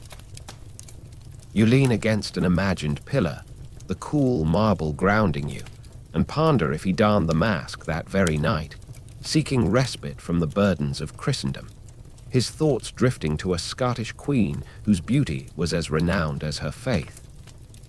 Shadows sway across the frescoes, their figures seeming to watch with silent approval as Pius sets the mask down, his gaze lingering as if deciphering its deeper intent. Mary's gift, a velvet bridge across a divided world, carries her hope for papal endorsement, a plea for peace wrapped in luxury that contrasts the era's violence. Another karmic thought: what if the mask was too snug, prompting a papal grumble about Scottish sizing? Holy discomfort for a holy man. The levity underscores the human beneath the mitre, as you imagine him retiring to his canopied bed, the mask perhaps tucked beside a breviary, ready to influence his dreams. The room's quietude deepens, the candles burning low, casting elongated shadows that mimic the uncertainties of diplomatic gestures. Scholars question the mask's impact. Did it soften Pius's stance toward Mary's cause, or was it dismissed as a charming but inconsequential trinket, lost amid weightier matters like the Ottoman threat of 1565? The debate lingers, unanswered, like the incense smoke curling toward the ceiling. You feel the narrative's pull, the mask's presence in this sacred space a testament to Mary's ingenuity, blending allure with ambition in a bid to shape the Pope's subconscious. As Pius retires, the study settles into a hushed reverence, the gift's silken promise lingering like a whispered secret. You sense the story shifting, drawing you toward reflections on whether this velvet token sparked dreams of peace, or merely offered a moment of rest in a restless world. You linger in the Vatican's opulent study, the echo of Pius Ives' curious gaze fading as you drift into the quiet of his private bedchamber, where moonlight spills through tall windows, bathing the room in a silver glow that softens the edges of gilded furnishings. The velvet eye mask rests on a small ebony table beside a canopied bed, its scarlet hue a vivid contrast to the pristine linens, inviting you to ponder its effect as Pius prepares for sleep, his robes exchanged for simpler garments that hint at the mortal beneath the mitre, their loose folds revealing a human form touched by age, yet softened by the promise of rest. You stand in the shadows, the air heavy with myrrh and silence, wondering if Mary's gift, now nestled in this sacred space, could truly spark dreams of peace, its silken embrace guiding the Pope's thoughts toward unity in a fractured Christendom. This moment ties to Pius Ives' role in the Counter-Reformation, solidified by the Council of Trent's decrees in 1563, a cornerstone event that aimed to unify Catholics against Protestant advances, a mission that resonates with Mary's own hopes for her gift. You sense the weight of his nightly ritual, the mask a curious addition to his prayers, its plush texture promising respite from the burdens of leading a church under siege. But here's an obscure detail. Renaissance popes often employed dream interpreters, believing nocturnal visions could carry divine messages. Pius, with his Medici penchant for mysticism, might have hoped the mask would conjure prophetic dreams, perhaps even of a Scottish queen's plea for harmony. You smirk, imagining him waking to scribble notes.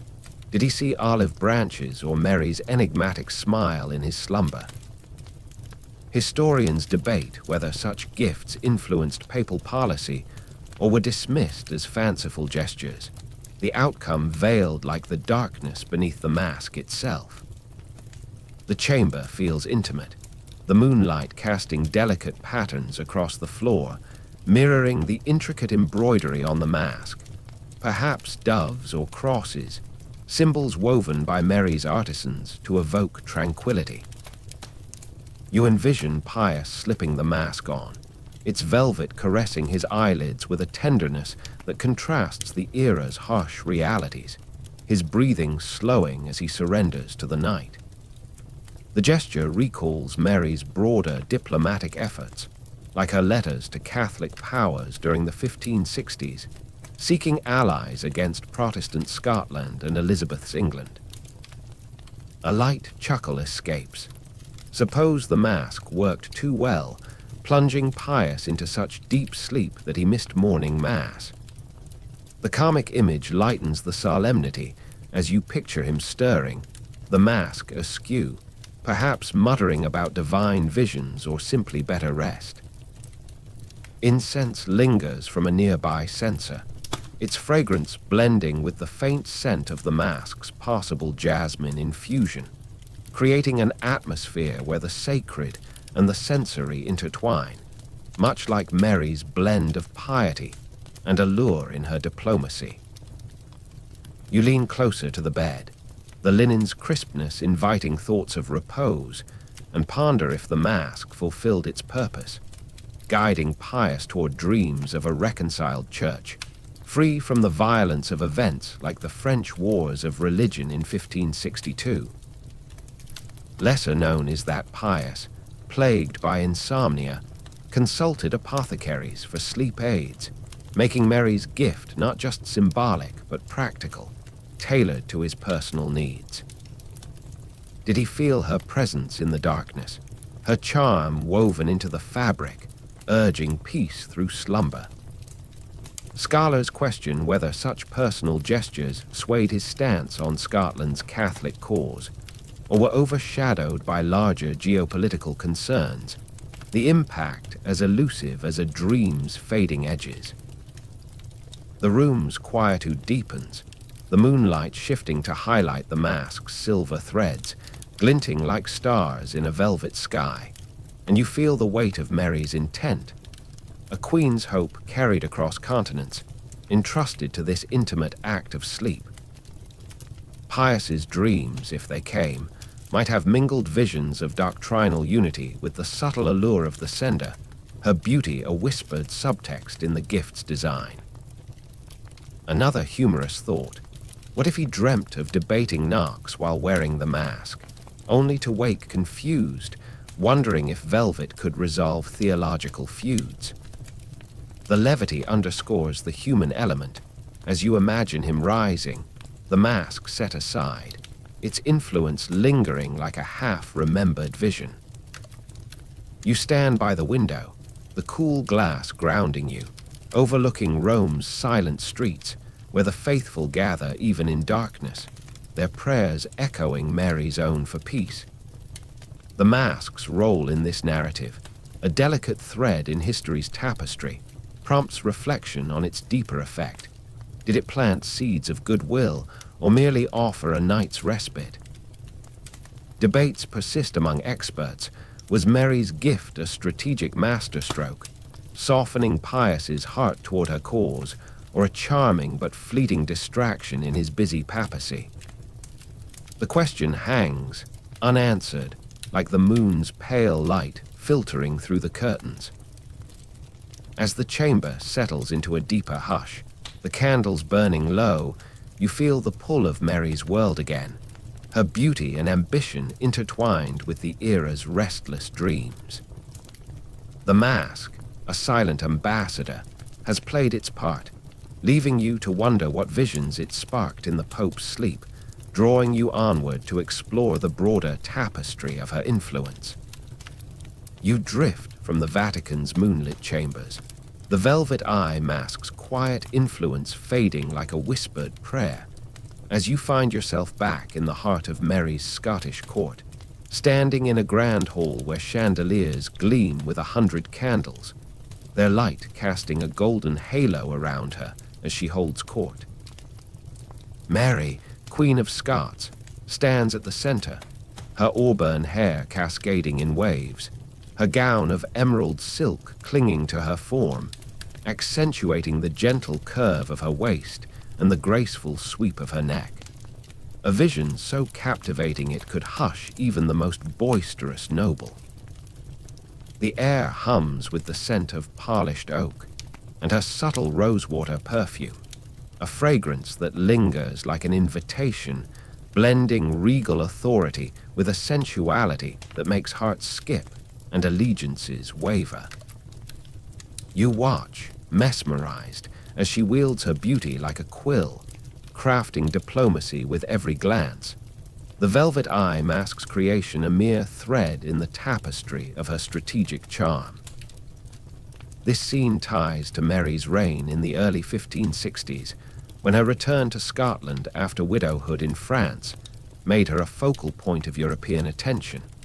Her allure a well-documented asset in negotiations with figures like Elizabeth I and foreign suitors.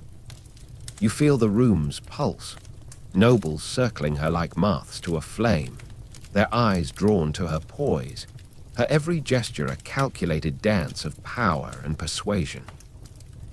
But here's an obscure gem. Mary's court employed French-trained ladies-in-waiting, known as the Four Marys, who amplified her charisma by spreading tales of her beauty, some whispering that her presence alone could sway a council's vote, rumors that added mystique to her rule. You smirk, imagining a lord tripping over his cloak to catch her eye. Did he hope for a smile or just trip on his own ambition? Historians debate whether her beauty was a deliberate political tool or an incidental gift that complicated her reign, the balance between intent and impact as murky as a Highland lark. The hall buzzes with murmured flattery, goblets clinking as courtiers vie for her attention, and you notice how Mary tilts her head, her lips curving in a smile that's both gracious and teasing, disarming even the most cynical advisor. Her beauty isn't mere ornament. It's a currency, spent wisely to soften tensions, like those during the 1565 Chaseabout raid, when she rallied loyalists against rebellious nobles. You stand near a tapestry depicting a hunt, its vibrant threads mirroring her vibrant presence, and sense how she uses this allure to navigate the era's dangers, her gift to the Pope a softer extension of this strategy. A light chuckle escapes. Picture a dour Protestant lord, like John Knox, flustered by her charm. Did he rail against her wiles to hide a reluctant blush? The humor underscores her power as you watch her glide through the crowd, her silhouette a blend of strength and seduction that commands the room. Candlelight dances across her features, highlighting the delicate arch of her brow and the inviting curve of her lips, a portrait of a queen who knows her effect and wields it with precision. The eye mask, now en route to Rome, reflects this tactic, personal, intimate, designed to linger in the Pope's thoughts, much like her presence lingers here, stirring whispers of admiration and envy.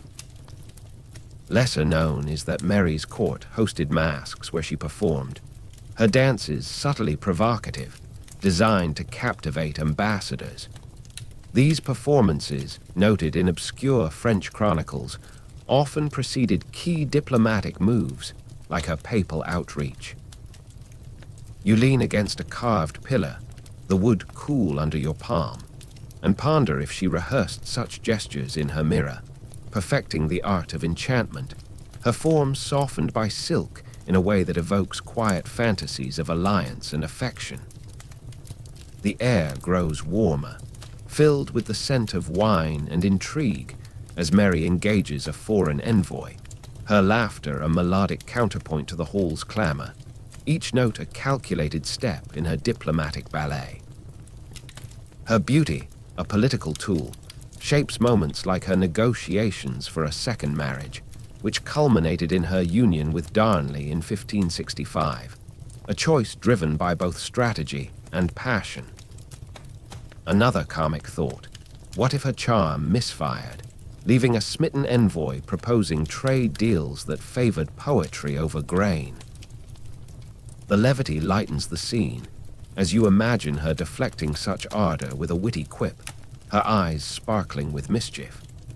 Scholars still argue over the extent of her intentionality. Did Mary consciously deploy her allure to manipulate, Or was it an instinctive gift that both empowered and endangered her? The question hangs like the chandelier's glow, casting light on her complex legacy. You feel the crowd's energy shift, nobles leaning closer as she speaks, her voice a velvet thread weaving loyalty and longing, much like the eye mask's subtle plea for peace. As the hall's revelry continues, you sense the pull of the night, the castle's quieter corners calling you to explore the deeper layers of her restless dreams. The candles flicker, their flames swaying like courtiers bowing to her will, and you step back, the queen's radiant presence lingering in your senses, her beauty a beacon in the political storm. With the eye mask's journey progressing, you're drawn toward the castle's midnight hour, where secrets and stars await, ready to unveil more of Mary's intricate dance with power. You slip away from the grand hall's glittering clamor, Mary's radiant presence fading like a melody carried off by the wind, as you wander into the castle's quieter corridors, where the midnight hour casts a serene hush over stone and shadow.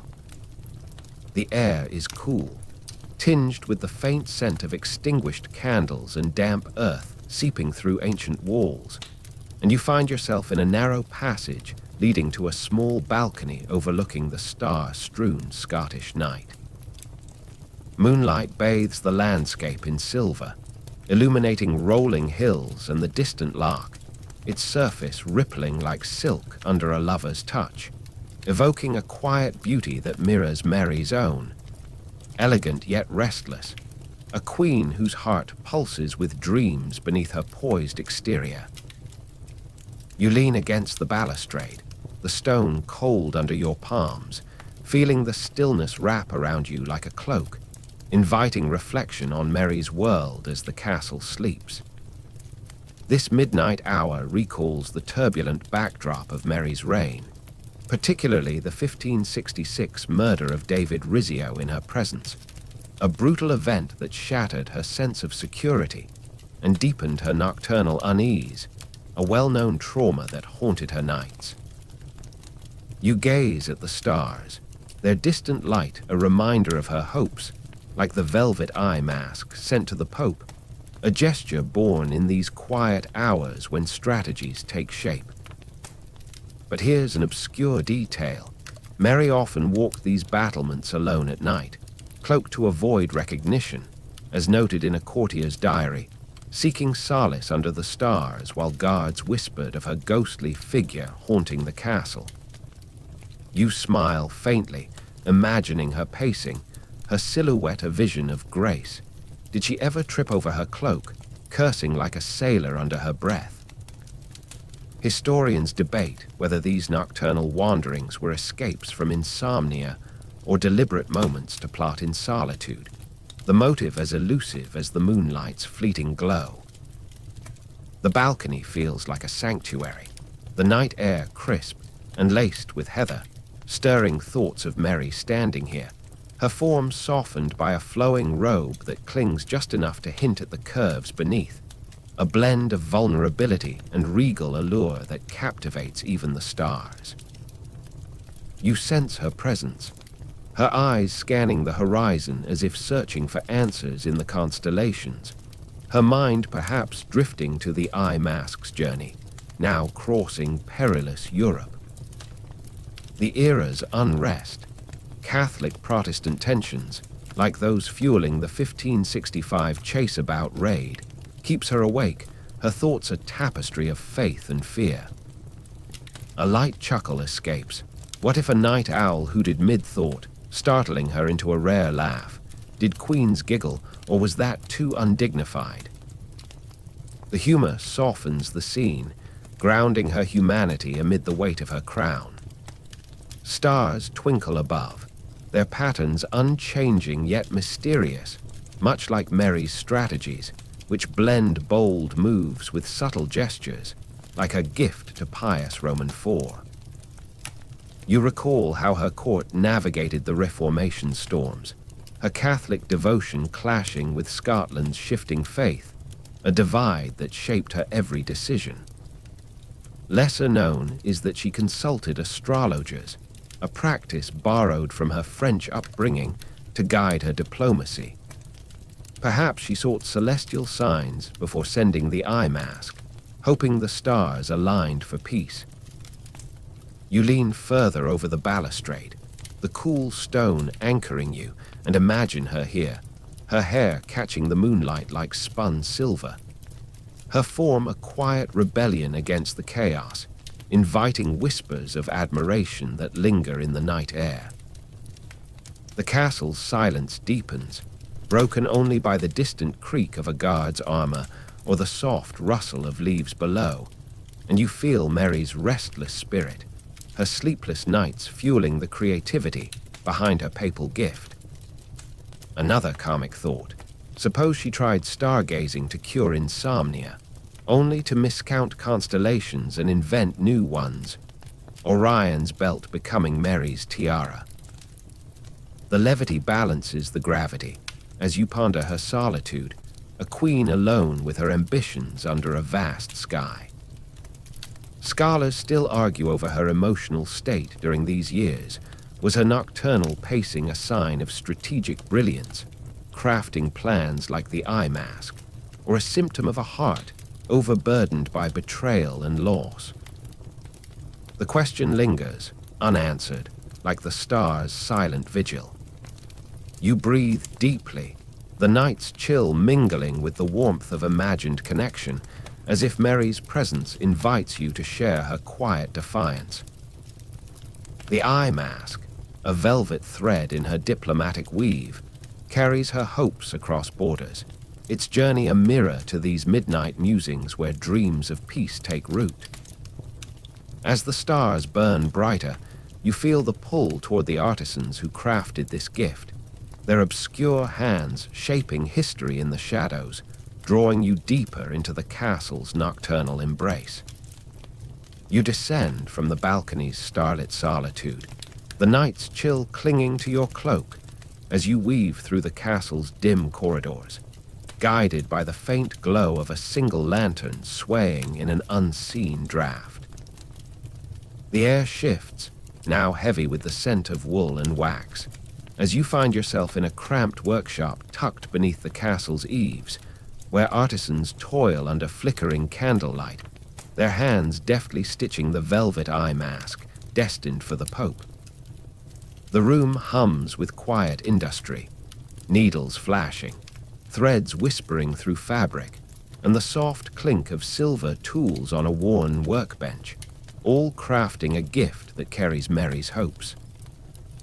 You pause, captivated by the scene, the artisans' silhouettes moving with a grace that echoes Mary's own, their work a hidden art form, their fingers weaving dreams into velvet as delicate as a lover's caress, evoking a subtle allure in the act of creation itself. This workshop connects to Mary's court in the 1560s, a time when her patronage of artisans reflected her French-influenced taste, a well-known aspect of her reign that brought Renaissance elegance to rugged Scotland. You watch a seamstress, her face lined with focus, embroider a delicate dove onto the mask, its scarlet surface glowing like a promise under the candle's glow. But here's an obscure detail. These artisans, often women from local guilds, were rarely named in records, yet some were rumored to weave secret blessings into their work, prayers for peace stitched with each loop, a tradition rooted in medieval convent crafts. You smile wryly, imagining one whispering a cheeky prayer for the Pope to dream of something spicier than scripture. Holy mischief, indeed. Historians debate whether such artisanal contributions were mere labor or imbued with spiritual intent, their anonymity leaving the question as shadowy as the workshop's corners. The air grows warm from the candles, their flames casting playful shadows that dance across bolts of fabric, and you feel the weight of the artisan's unsung role, their hands shaping history with every stitch, much like Mary's own delicate maneuvering in a turbulent world.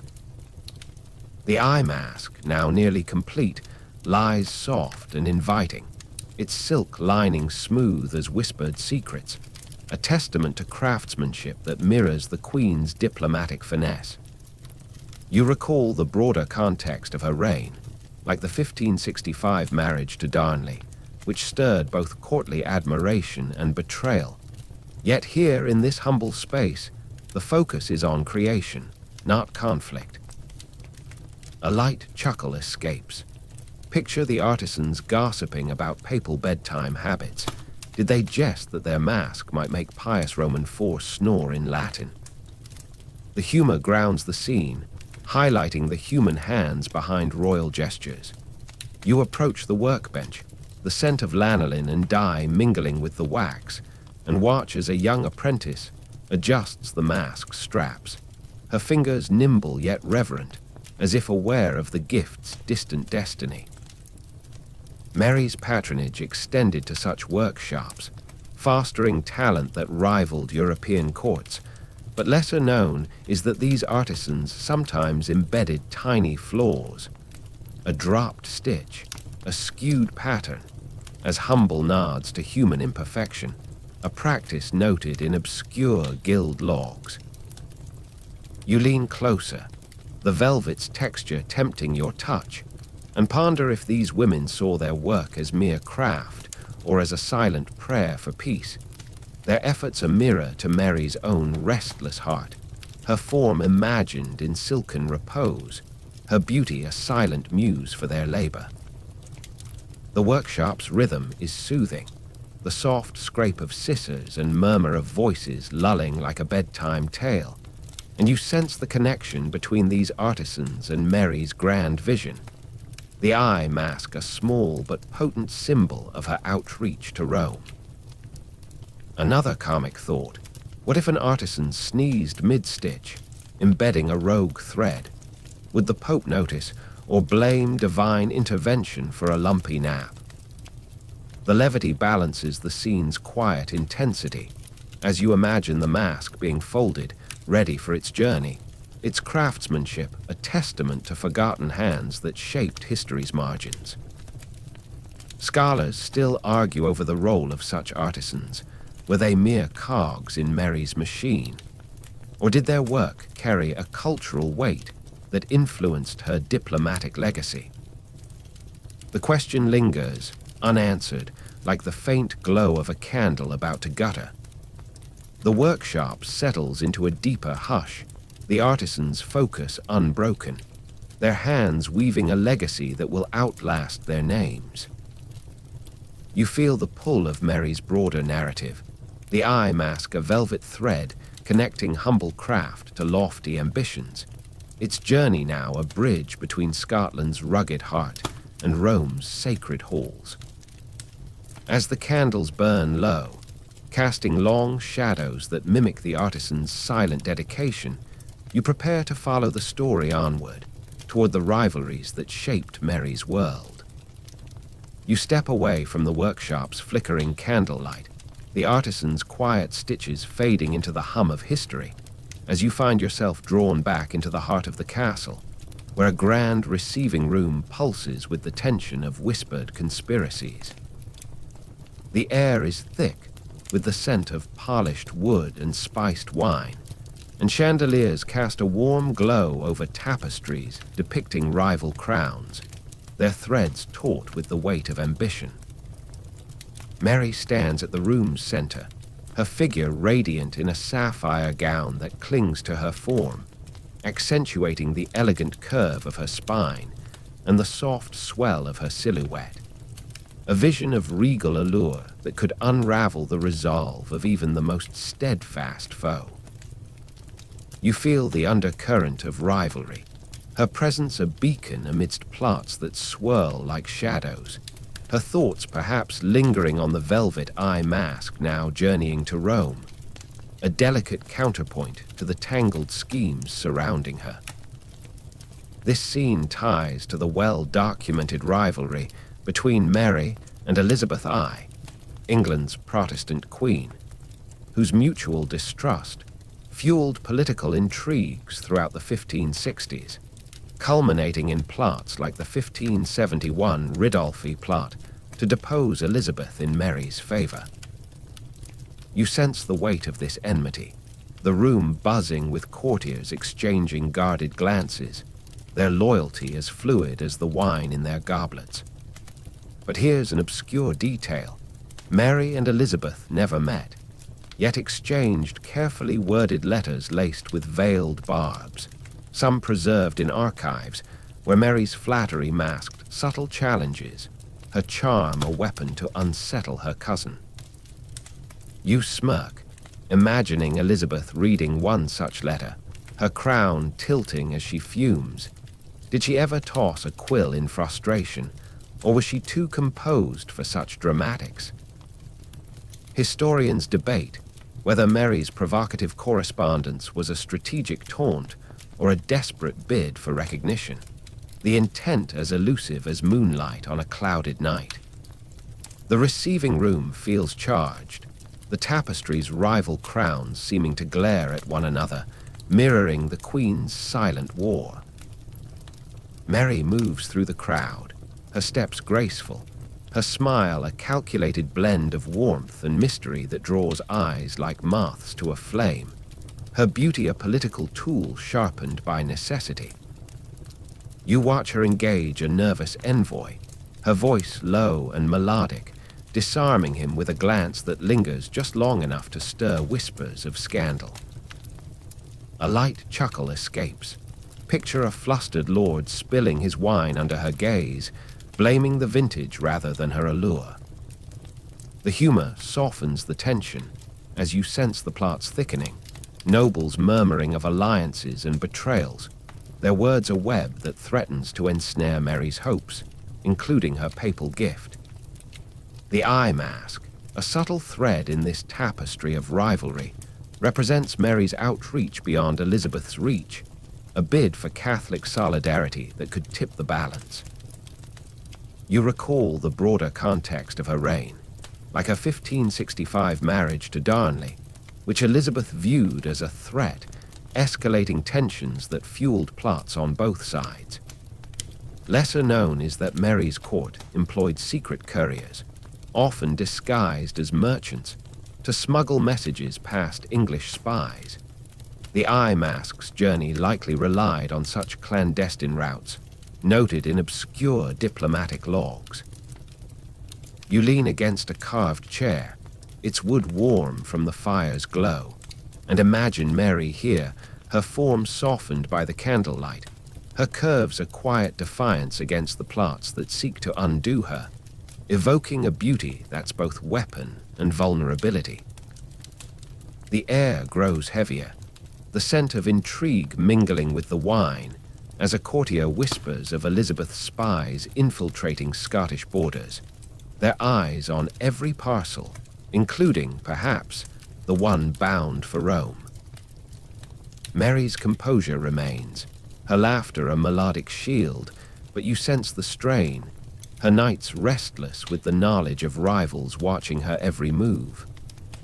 Another comic thought, what if Elizabeth intercepted the mask, trying it on only to grumble about Scottish fashion, too Catholic for her taste?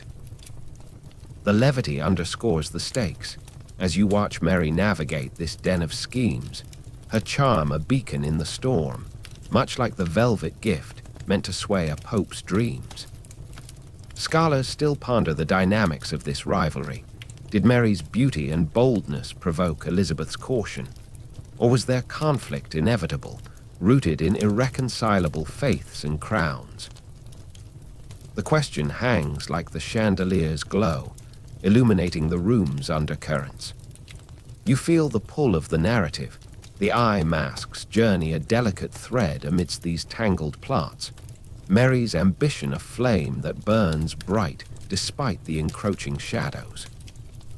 You drift from the charged air of Mary's receiving room, the whispers of rival queens fading like echoes in a cavern, as you cross the expanse of time and space to return to the Vatican's hallowed quiet, where the velvet eye mask now rests in Pope Pius IV's private chambers. The room is a sanctuary of soft shadows, lit by a single silver candelabrum, its flames casting a warm glow over a modest bed draped in white linens, their simplicity a stark contrast to the ornate frescoes of cherubs adorning the walls, their curves rendered with a Renaissance sensuality that hints at divine beauty in human form. You stand silently, the air heavy with the scent of frankincense and old parchment, watching as Pius, now in a plain nightshift that reveals the mortal frame beneath his papal grandeur, prepares for his nightly rituals, the eye mask a curious addition to his routine, its scarlet velvet beckoning like a whispered invitation to dreams of peace. This moment ties to Pius IV's papacy during the Counter-Reformation, a well-documented era when his leadership in the Council of Trent's final sessions in 1563 strengthened Catholic doctrine, a mission that Mary's gift subtly supports through its call for unity. You sense the solemnity of his preparations, his hands moving with practiced care as he sets a breviary aside, the mask catching his eye with its plush allure. But here's an obscure detail. Pius, plagued by sleeplessness, often used herbal infusions like chamomile, prescribed by Vatican physicians, to coax rest. Mary's eye mask, possibly scented with jasmine, aligns with this habit, offering a tactile aid to his nocturnal struggles. You smirk, imagining him adjusting the straps with a papal frown. Did he mutter a prayer for better sleep, or perhaps a wry jest about a queen's bold gift? Historians debate whether such personal items influenced his spiritual reflections or were mere indulgences, the effect as intangible as the incense curling through the air. The chamber feels intimate, the candlelight softening the edges of ornate furnishings, highlighting the mask's silver-threaded embroidery. Perhaps a dove, a nod to Mary's hope for peace, that glimmers like a secret shared in whispers. Pius lifts the mask, its velvet brushing his fingers with a tenderness that evokes thoughts of quiet intimacy, a contrast to the weighty decrees he pens by day. You watch him recline, his form softened by the linens, the mask slipping over his eyes like a lover's gentle touch, and wonder if it draws him into dreams of a reconciled Christendom. A light chuckle escapes. Picture his cardinals peeking in, scandalized by their pope napping in style. Would they whisper of heresy or just envy his cozy setup? The humor lightens the sanctity, grounding the scene in human quirks. The air grows still, the censers smoke weaving patterns that mimic the era's complex alliances, like those Pius navigated with Catholic monarchs during the 1560s, including Mary's Scotland. Her gift, now part of his ritual, carries her plea for support against Protestant tides, a subtle thread in the tapestry of her diplomacy. Lesser known is that Pius kept a private journal, hinted at in Vatican archives, where he noted impressions of royal gifts. The eye mask might have merited a line, perhaps praising its craftsmanship or musing on its sender's intent. You lean against an imagined wall, the cool stone anchoring you, and ponder if he felt Mary's presence in the darkness, her beauty and ambition woven into the fabric, urging visions of harmony amidst events like the French wars of religion. Shadows deepen, the candle's flame wavering as if bowing to the night, and you sense the ritual's rhythm. Prayers murmured, the mask donned, a moment of surrender to sleep's embrace. Pius's private world, stripped of papal pomp, reveals a man seeking respite, much like Mary in her sleepless Scottish nights. Another comic thought: what if the mask slipped mid-dream, leaving him to wake with a start, blaming divine mischief for a restless night? The levity underscores the humanity beneath his title, as you imagine him drifting off, the velvet a soft barrier against the world's chaos. Scholars still question the mask's role. Did it shape Pius's dreams, planting seeds of favor for Mary's cause, or was it a fleeting comfort in his demanding life? The debate lingers, as elusive as the dreams themselves, lost in the folds of history. You feel the chamber's hush, the mask's quiet influence a testament to Mary's ingenuity, blending allure with aspiration in a bid to sway the sacred. As the candles burn low, their light fading like a whispered amen, you prepare to follow the narrative's thread. The eye masks impact a mystery that draws you toward Mary's own dreams of a united realm, waiting in the shadows of her castle. You glide from the Vatican's hushed chambers, the Pope's private rituals fading into the soft glow of memory, as you return to Mary's Scottish castle, finding yourself in a candlelit study where the air hums with the scent of ink, parchment, and her signature rosewater perfume, a fragrance that clings like a whispered promise. Mary sits at a polished desk, her quill poised over a letter, her form draped in a velvet robe that falls gently, revealing the delicate curve of her collarbone and the subtle grace of her movements, a vision of regal allure that could make even the sternest scribe falter. The room is intimate, its walls lined with books and tapestries, and you watch as she crafts a missive to accompany the velvet eye mask, her words weaving charm and strategy with the finesse of a poet, each stroke of her quill a dance of diplomacy that carries her hopes to Rome. This moment connects to Mary's well-documented correspondence with European leaders during the 1560s, particularly her letters to Catholic allies like Pope Pius Roman IV, which sought to bolster her position against Protestant Scotland and Elizabeth I's England. You feel the weight of her intent, the candlelight casting a golden sheen across her auburn hair, her presence a blend of intellect and sensuality that infuses every word with subtle enchantment. But here's an obscure detail. Mary often used coded language in her letters, embedding phrases that appeared innocuous but held hidden meanings when read with a cipher, a technique learned from her French court days, possibly hinting at her papal gift's deeper purpose. You smirk, imagining Pius decoding her note, his brow furrowing. Did he catch her flirtatious undertone, or just puzzle over a queen's cryptic prose? Historians debate whether these coded missives were masterful espionage or risky overcomplications, the truth as elusive as the ink drying on her page.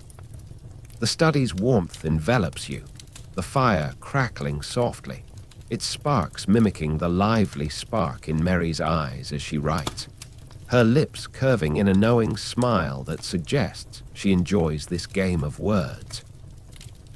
Her letters, full of charm, are a masterclass in diplomacy, blending formal respect with a personal touch that could melt the iciest resolve, much like her gift of the eye mask, designed to linger in the Pope's thoughts. You lean closer, the parchment's texture tempting your touch, and sense how she uses her beauty as a quill, crafting sentences that dance between piety and persuasion.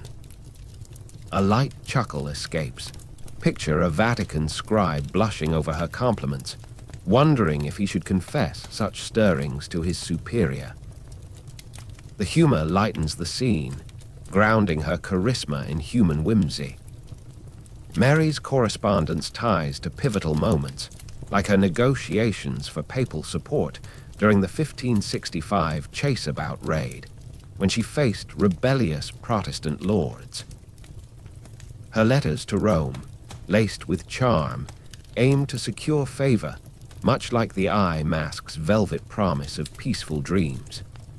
Lesser known is that she sometimes included pressed flowers in her missives, a delicate gesture meant to evoke nostalgia or goodwill. This letter, perhaps, carries a sprig of heather, a nod to her Scottish roots.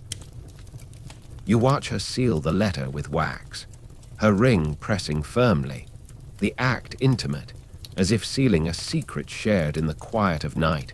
Her form, softened by the robes, folds in a way that evokes whispered confidences. The room's air grows heavier, the scent of melting wax mingling with her perfume, creating an atmosphere where words become spells, each one crafted to enchant.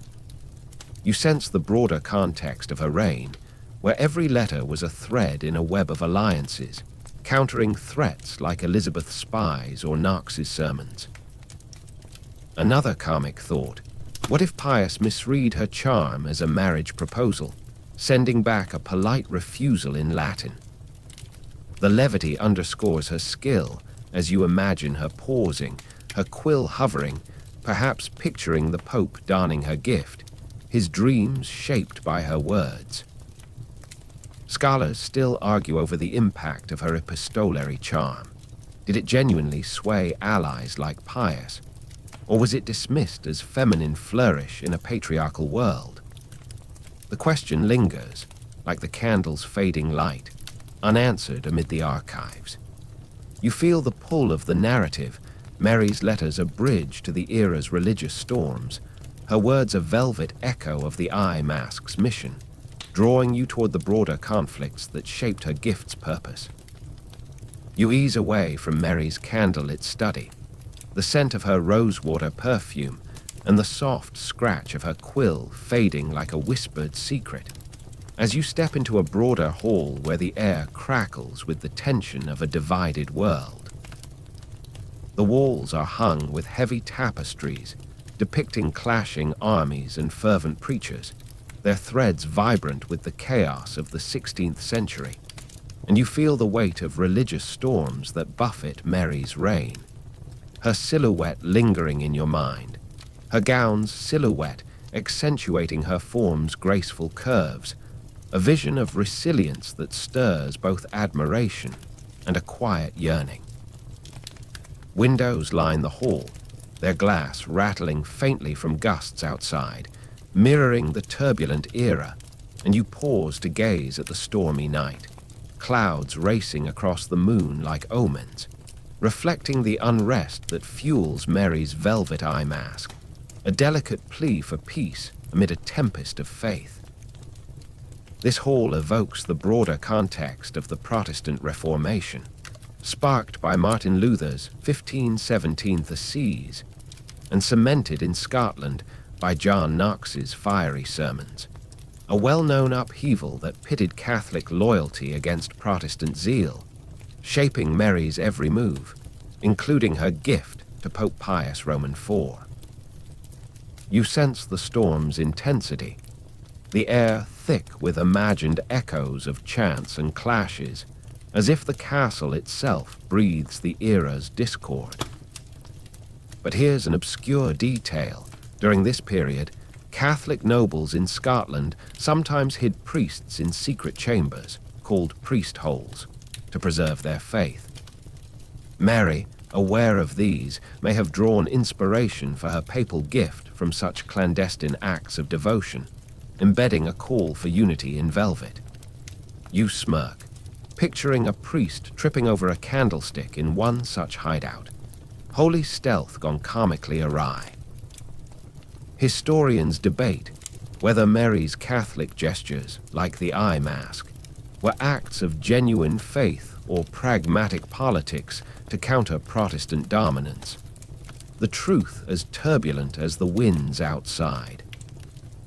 The hall feels alive with history's pulse, the tapestries seen seeming to shift, warriors and clerics frozen in eternal conflict, and you imagine Mary passing through here, her presence a calming force, her beauty a beacon that could hush even the stormiest debate, her form softened by candlelight in a way that evokes whispered dreams of reconciliation.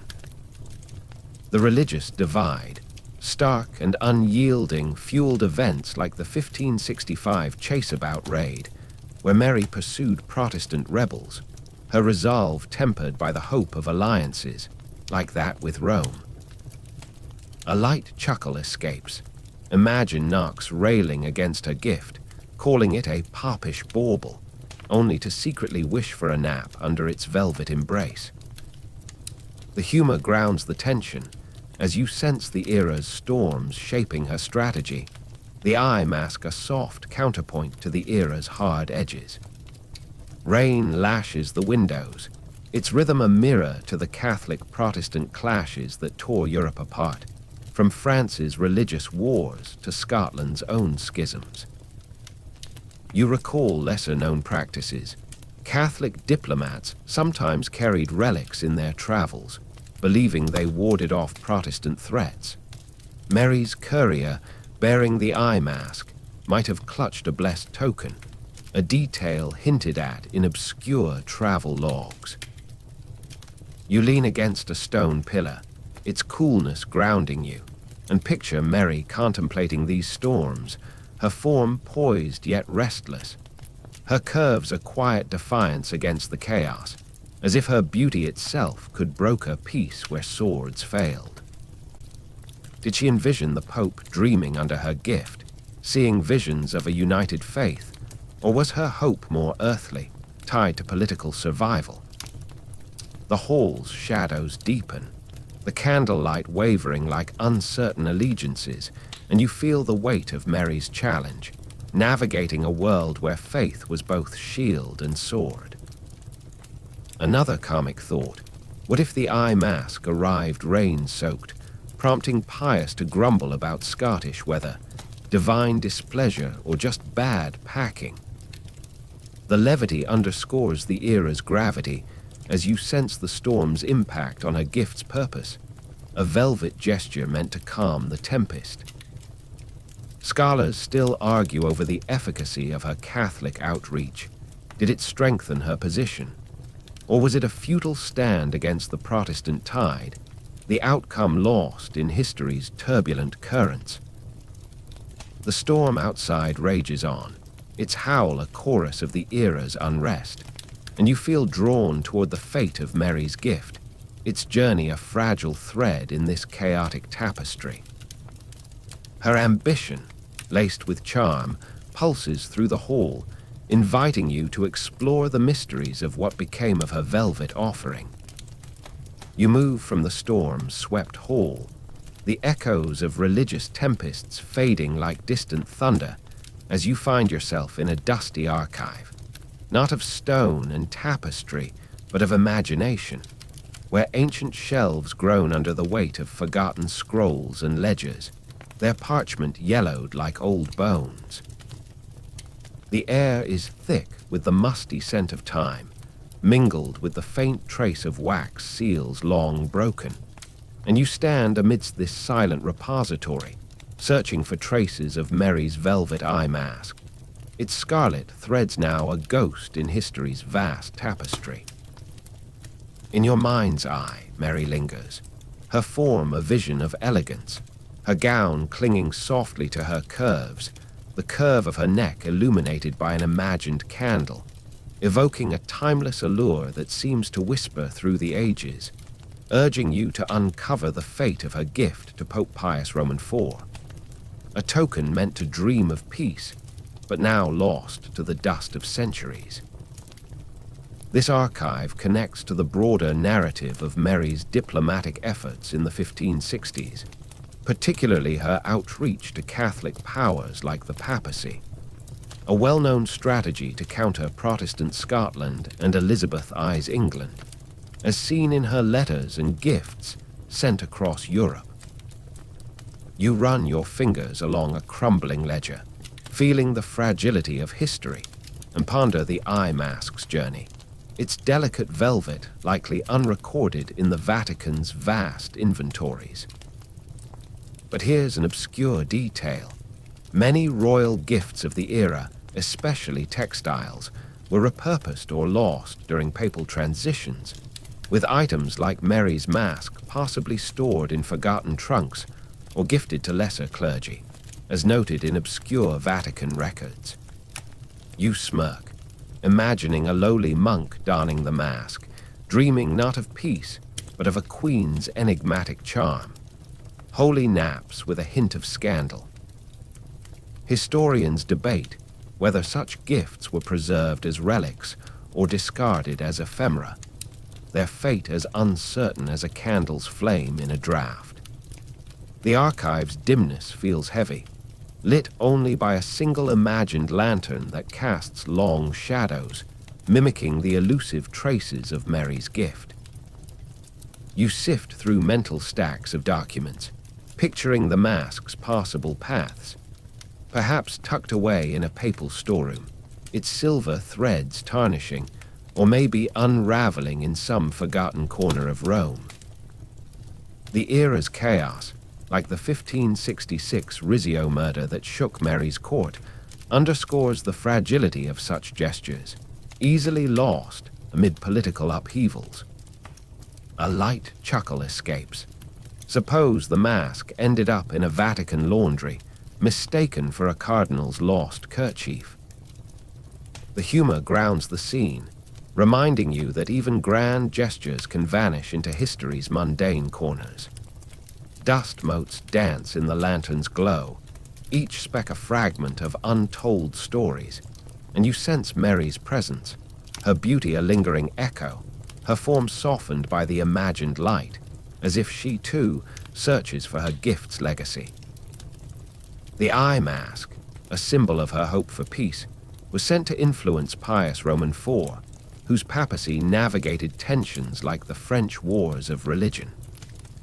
Lesser known is that papal archives often suffered from poor cataloging, with gifts like hers sometimes mislabeled or misplaced during the 1565 transition to Pius V, a detail gleaned from curatorial notes. You lean against a shelf, the wood creaking under your weight, and wonder if the mask's velvet ever caressed another's eyes, its purpose fading like Mary's own dreams of a unified realm. The archive's silence is profound, broken only by the imagined rustle of turning pages, and you feel the weight of loss, not just of the mask, but of the countless artifacts swallowed by time. Mary's ambition, woven into that scarlet fabric, aimed to bridge divides, yet its fate mirrors her own, caught in the web of events like her 1567 imprisonment after her marriage to Bothwell. Another comic thought, what if a mouse nibbled the mask in some dusty vault, turning royal velvet into a rodent's nest? The levity underscores the tragedy, as you imagine her crafting such gifts with hope, her silhouette a vision of resilience, her curves a quiet defiance against history's indifference. Scholars still ponder the fate of such diplomatic tokens. Were they cherished as symbols of alliance, or dismissed as fleeting luxuries in a world of iron and fire? The question lingers, unanswered, like the dust settling on forgotten shelves. You feel the pull of Mary's broader dreams, the eye mask a lost thread in her tapestry of ambition, drawing you toward the vision of a united realm she so desperately sought. You step from the dusty archive, the ghostly traces of the velvet eye mask fading like a forgotten melody, as you return to Mary's Scottish castle, finding yourself in a quiet turret chamber where starlight streams through a narrow window, casting silver patterns across the stone floor. The air is cool, scented with the faint musk of old tapestries and the lingering echo of Mary's rosewater perfume, a fragrance that clings like a memory of her presence. She stands by the window, her form draped in a flowing robe that softly outlines her silhouette, the gentle curve of her waist and the elegant sweep of her neck illuminated by the moon, a vision of regal yearning that stirs both awe and a quiet longing. You join her, gazing out at the starlit highlands, feeling the weight of her dreams for a united realm. The eye masks distant journey, a velvet thread in her vision of peace that binds her heart to a fractured world. This moment ties to Mary's overarching ambition during the 1560s, when she sought to unify her Catholic faith with Scotland's Protestant shift. A well-documented struggle epitomized by her diplomatic overtures, like the gift to Pope Pius Roman IV, aimed at securing allies for a harmonious Christendom. You sense her hope, the stars outside mirroring the lofty aspirations that keep her awake, her eyes reflecting their light as if searching for celestial approval. But here's an obscure detail. Mary kept a private prayer book, noted in a courtier's journal, where she sketched visions of a reconciled Britain, her annotations blending Catholic devotion with dreams of tolerance, perhaps inspiring the eye mask's symbolic plea. You smirk, imagining her scribbling late at night. Did she ever doodle a crown uniting faiths, or just spill ink in frustration? Historians debate whether these dreams were naive idealism or a calculated bid to outmaneuver Elizabeth I, the truth as elusive as the stars' distant glow. The chamber feels intimate, the moonlight softening the stone's edges, and you watch Mary's profile, her beauty a quiet force that seems to hold the night at bay, her form a blend of resilience and vulnerability that invites whispered confidences. Her dreams of unity, like those fueling her 1565 marriage to Darnley, aim to strengthen her claim, yet led to discord, a path that underscores the fragility of her vision. A light chuckle escapes. Picture her praying for peace, only to be interrupted by a snoring guard outside. Did she laugh or sigh at the irony? The humor grounds the scene as you sense her longing, the eye mask a distant emissary carrying her hopes to Rome, where Pius Roman IV might dream under its velvet embrace. The air grows still, the tapestry's faded threads depicting ancient unions that mark the present divide, and you feel Mary's resolve, her heart pulsing with the dream of a realm where Catholic and Protestant might coexist. Lesser known is that she commissioned songs for her court, some preserved in obscure manuscripts, with lyrics hinting at reconciliation, perhaps hummed softly as she envisioned the Pope's response to her gift. You lean against the window's edge, the cool stone grounding you, and imagine her here, her robe's folds caressing her form, evoking a beauty that's both regal and achingly human, as if her dreams could reshape the stars themselves. The night deepens, the stars burning brighter, and you sense the connection between her private musings and the broader storms of her era, like the French wars of religion that echoed Scotland's own divides. Another comic thought: what if she dreamt of unity only to wake with a plan to send everyone eye masks? Peace through mass napping. The levity underscores her ambition as you watch her trace a finger along the window's glass, perhaps picturing a Britain free of strife, her gift to the Pope a small step toward that vision. Scholars still argue over her intentions. Was her dream of unity a heartfelt prayer or a strategic facade to bolster her throne? The question lingers, like moonlight on the loch below, unanswered amid history's shadows. The turret chamber wraps you in its quiet embrace. Mary's dream's a beacon that lights the path forward, her gift a velvet whisper in a world of iron and fire. As the stars hold their vigil, you feel drawn to the Pope's legacy, the narrative pulling you toward the final echoes of her gesture's impact. You slip from the turret chamber's starlit solitude, Mary's dreams of unity fading like whispers on the wind, as you traverse time and space to return to the Vatican's opulent heart, standing once more in Pope Pius V's private study, where the velvet eye mask rests on a polished table, its scarlet hue softened by the glow of a single candelabrum.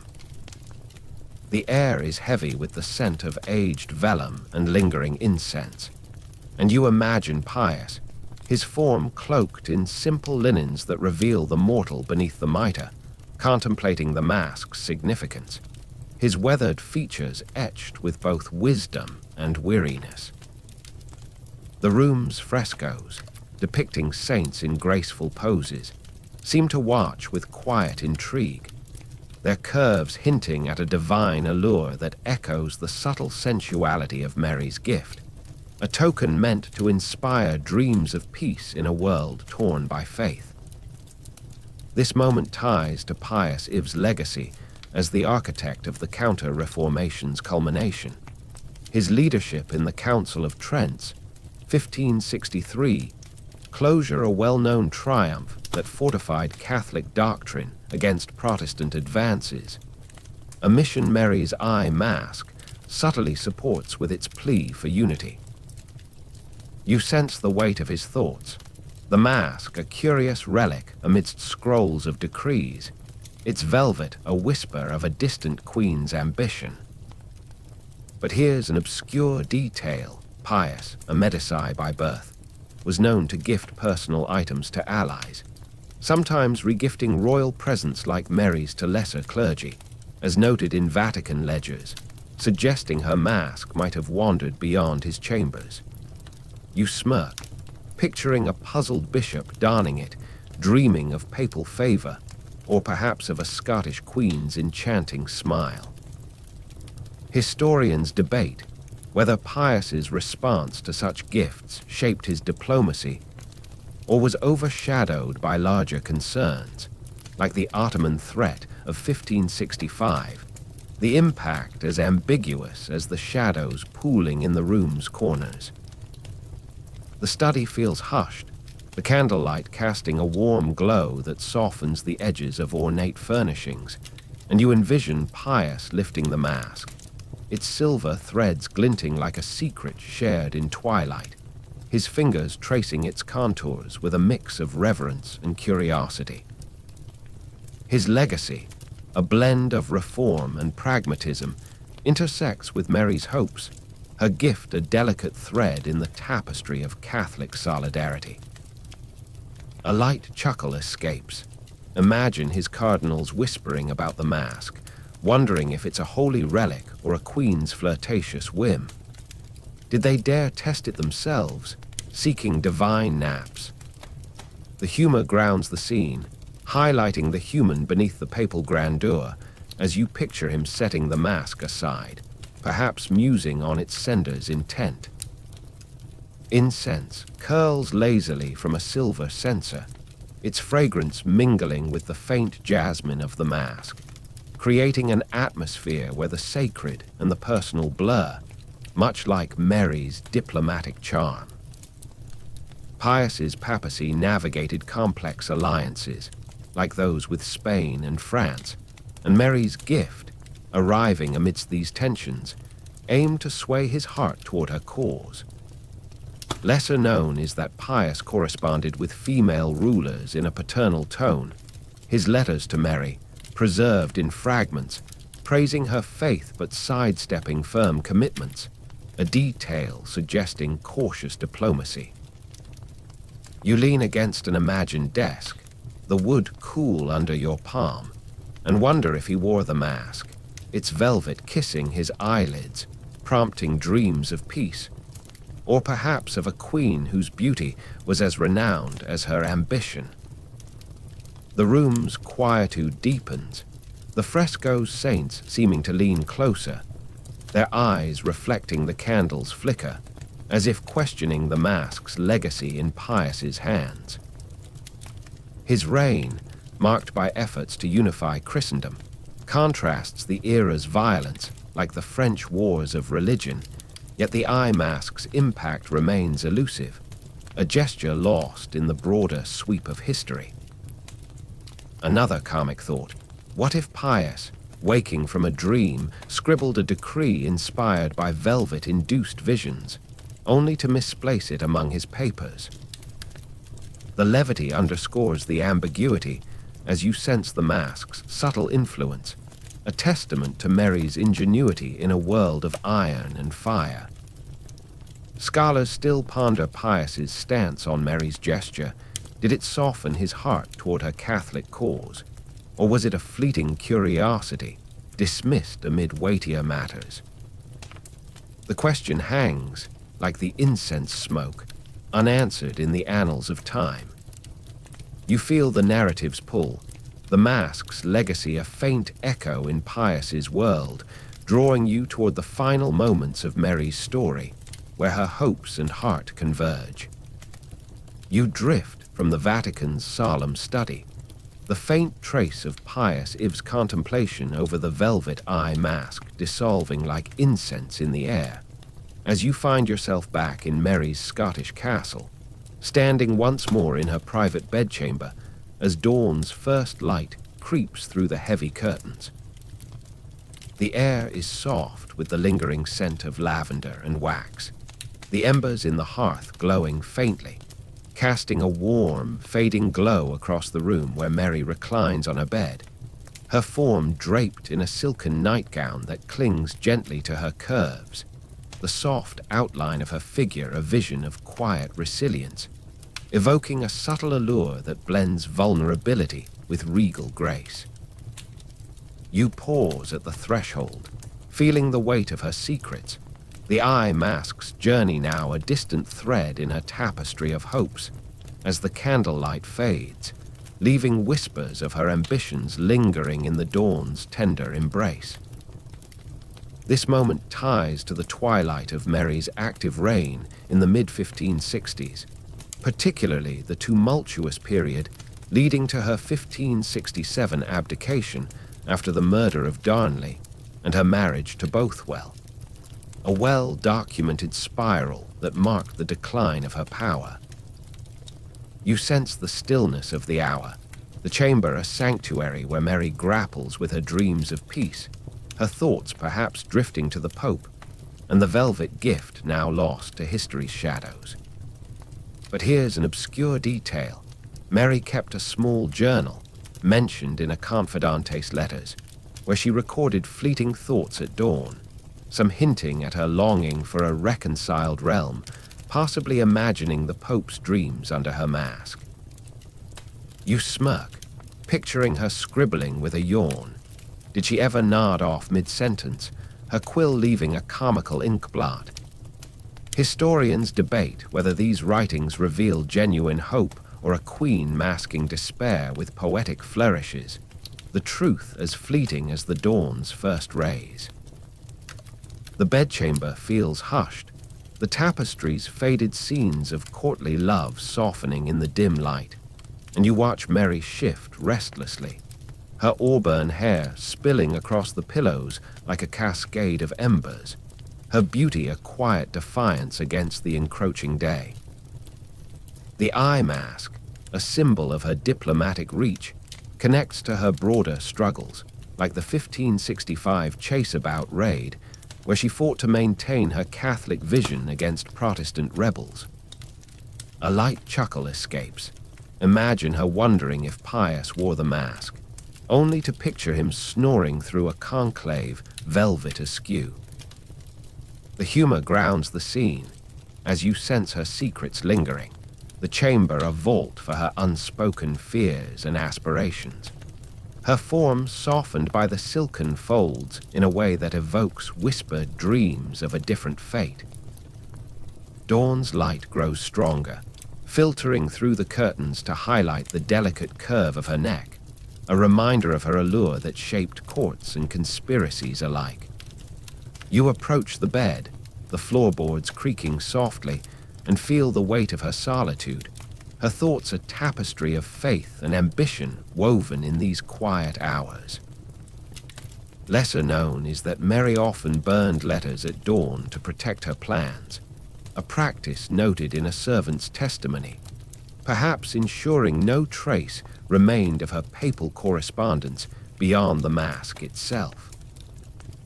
You lean against the bedpost, the wood cool under your palm, and ponder if she ever gazed at the rising sun, imagining the Pope's response, her silhouette a vision of hope against the light, stirring thoughts of intimate resolve amidst political storms. The embers pop faintly, their glow fading like the era's fleeting moments of peace, and you sense the secrets that linger, her dreams of unity, her fears of betrayal, all tied to the velvet gift now lost to time. Another karmic thought: what if a servant mistook her journal for kindling, burning her dawn musings into ash?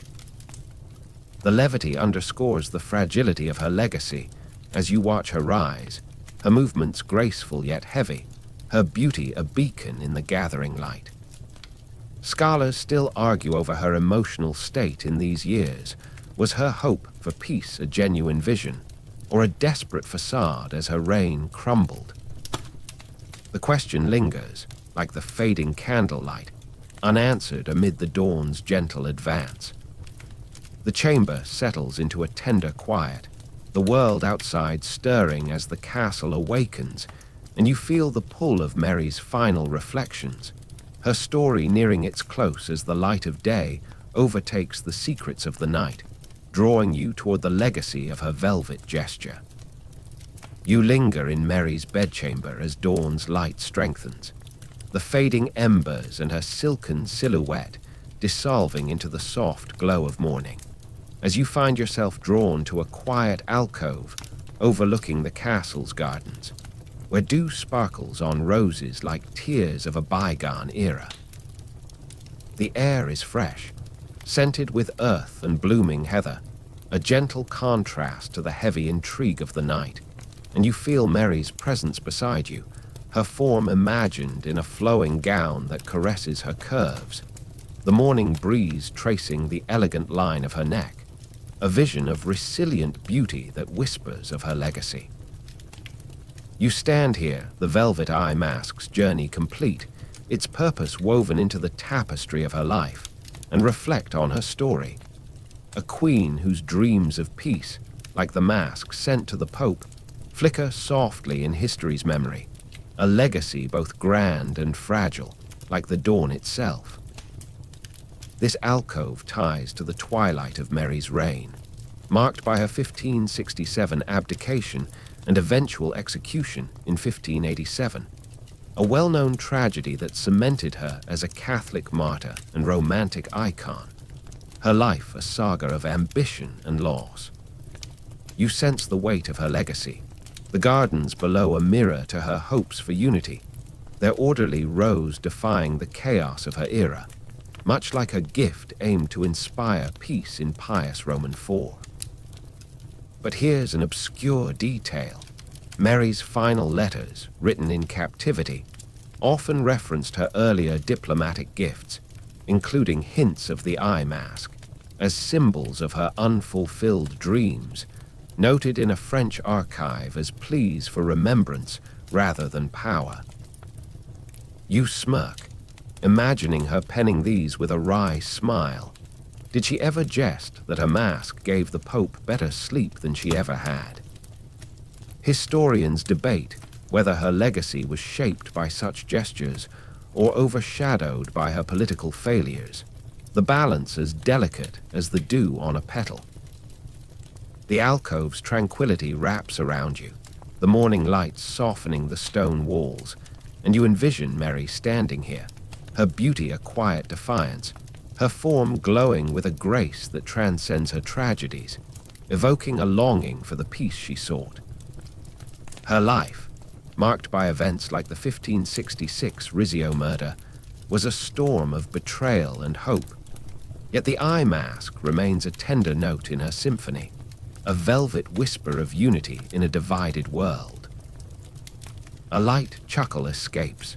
Picture her ghost chuckling at the thought of Pius snoring under her gift, his dreams more restful than her turbulent nights. The humor grounds the scene as you feel her legacy linger, a blend of charm and courage that shaped courts and inspired sonnets. The gardens stir gently, a breeze rustling leaves like whispered tales, and you sense the depth of Mary's impact, her dreams of a united realm echoing in the quiet beauty of this moment. Lesser known is that her supporters, even after her fall, circulated tales of her gifts as proof of her piety, some claiming the eye mask inspired papal prayers for her cause, a detail preserved in obscure Catholic pamphlets. You lean against the alcove's edge, the stone cool under your palm, and imagine her here, her silhouette softened by dawn's light, her curves a silent testament to a queen who wielded beauty and faith against a world of iron. Did she stand here, dreaming of a legacy that would outlast her chains? The air grows warmer, the sun rising to bathe the gardens in gold, and you feel the weight of her story settling, the eye mask a lost artifact but a lasting symbol of her hope. Another karmic thought: what if the mask, misplaced in a Vatican vault, resurfaced centuries later at an auction, billed as the Pope's nap-aid? The levity underscores her enduring myth as you sense her presence fading, her legacy a soft whisper in the morning's embrace. Scholars still argue over her impact. Was she a visionary undone by circumstance, or a dreamer whose charm outlived her crown? The question lingers, like the scent of heather, unanswered in the light of day. As the alcove fills with sunlight, you feel the stories close, Mary's legacy a tapestry of ambition, beauty, and unfulfilled dreams. The eye mask a delicate thread now woven into eternity's fabric, guiding you toward a final moment of repose. You step back from the alcove, the golden light of dawn wrapping around you like a warm blanket, as the castle fades into a soft blur, Mary's silhouette dissolving into the mist of memory. Your breath slows, each inhale deep and steady, matching the gentle rhythm of the breeze rustling through the imagined gardens below, where roses nod in quiet agreement with the morning's peace. The world feels softer now, the weight of history lifting like dew evaporating under the sun's tender touch, and you let your shoulders relax, your eyelids growing heavy as the narrative settles into a soothing hush. Mary's dreams, her velvet gift, her restless heart, they all blend into a lullaby, a story that cradles you like a familiar embrace, whispering that all is well, that rest is near. Picture yourself sinking into a plush bed, the linens cool against your skin, the faint scent of lavender lingering as if borrowed from Mary's own chambers. The stars you glimpsed from her castle now twinkle in your mind, their light a gentle guide into slumber, each one a reminder of her hope for unity, her beauty a beacon that lingers through time. Let your thoughts drift, unmoored from the storms of her era, floating on a quiet sea where the waves rock you gently, their rhythm a promise of peace. You're safe here, wrapped in the warmth of history's embrace, the world fading into a soft hum, like a fan's distant whir or the rustle of leaves in a highland breeze. As you close your eyes, imagine a velvet sky above, its darkness as comforting as Mary's eye mask, inviting you to dream of serene landscapes. Rolling hills, starlit lochs, a castle bathed in dawn's first light. Let each breath carry you deeper, the worries of the day dissolving like mist, leaving only the gentle glow of a story well told, a queen's legacy whispering you into sleep.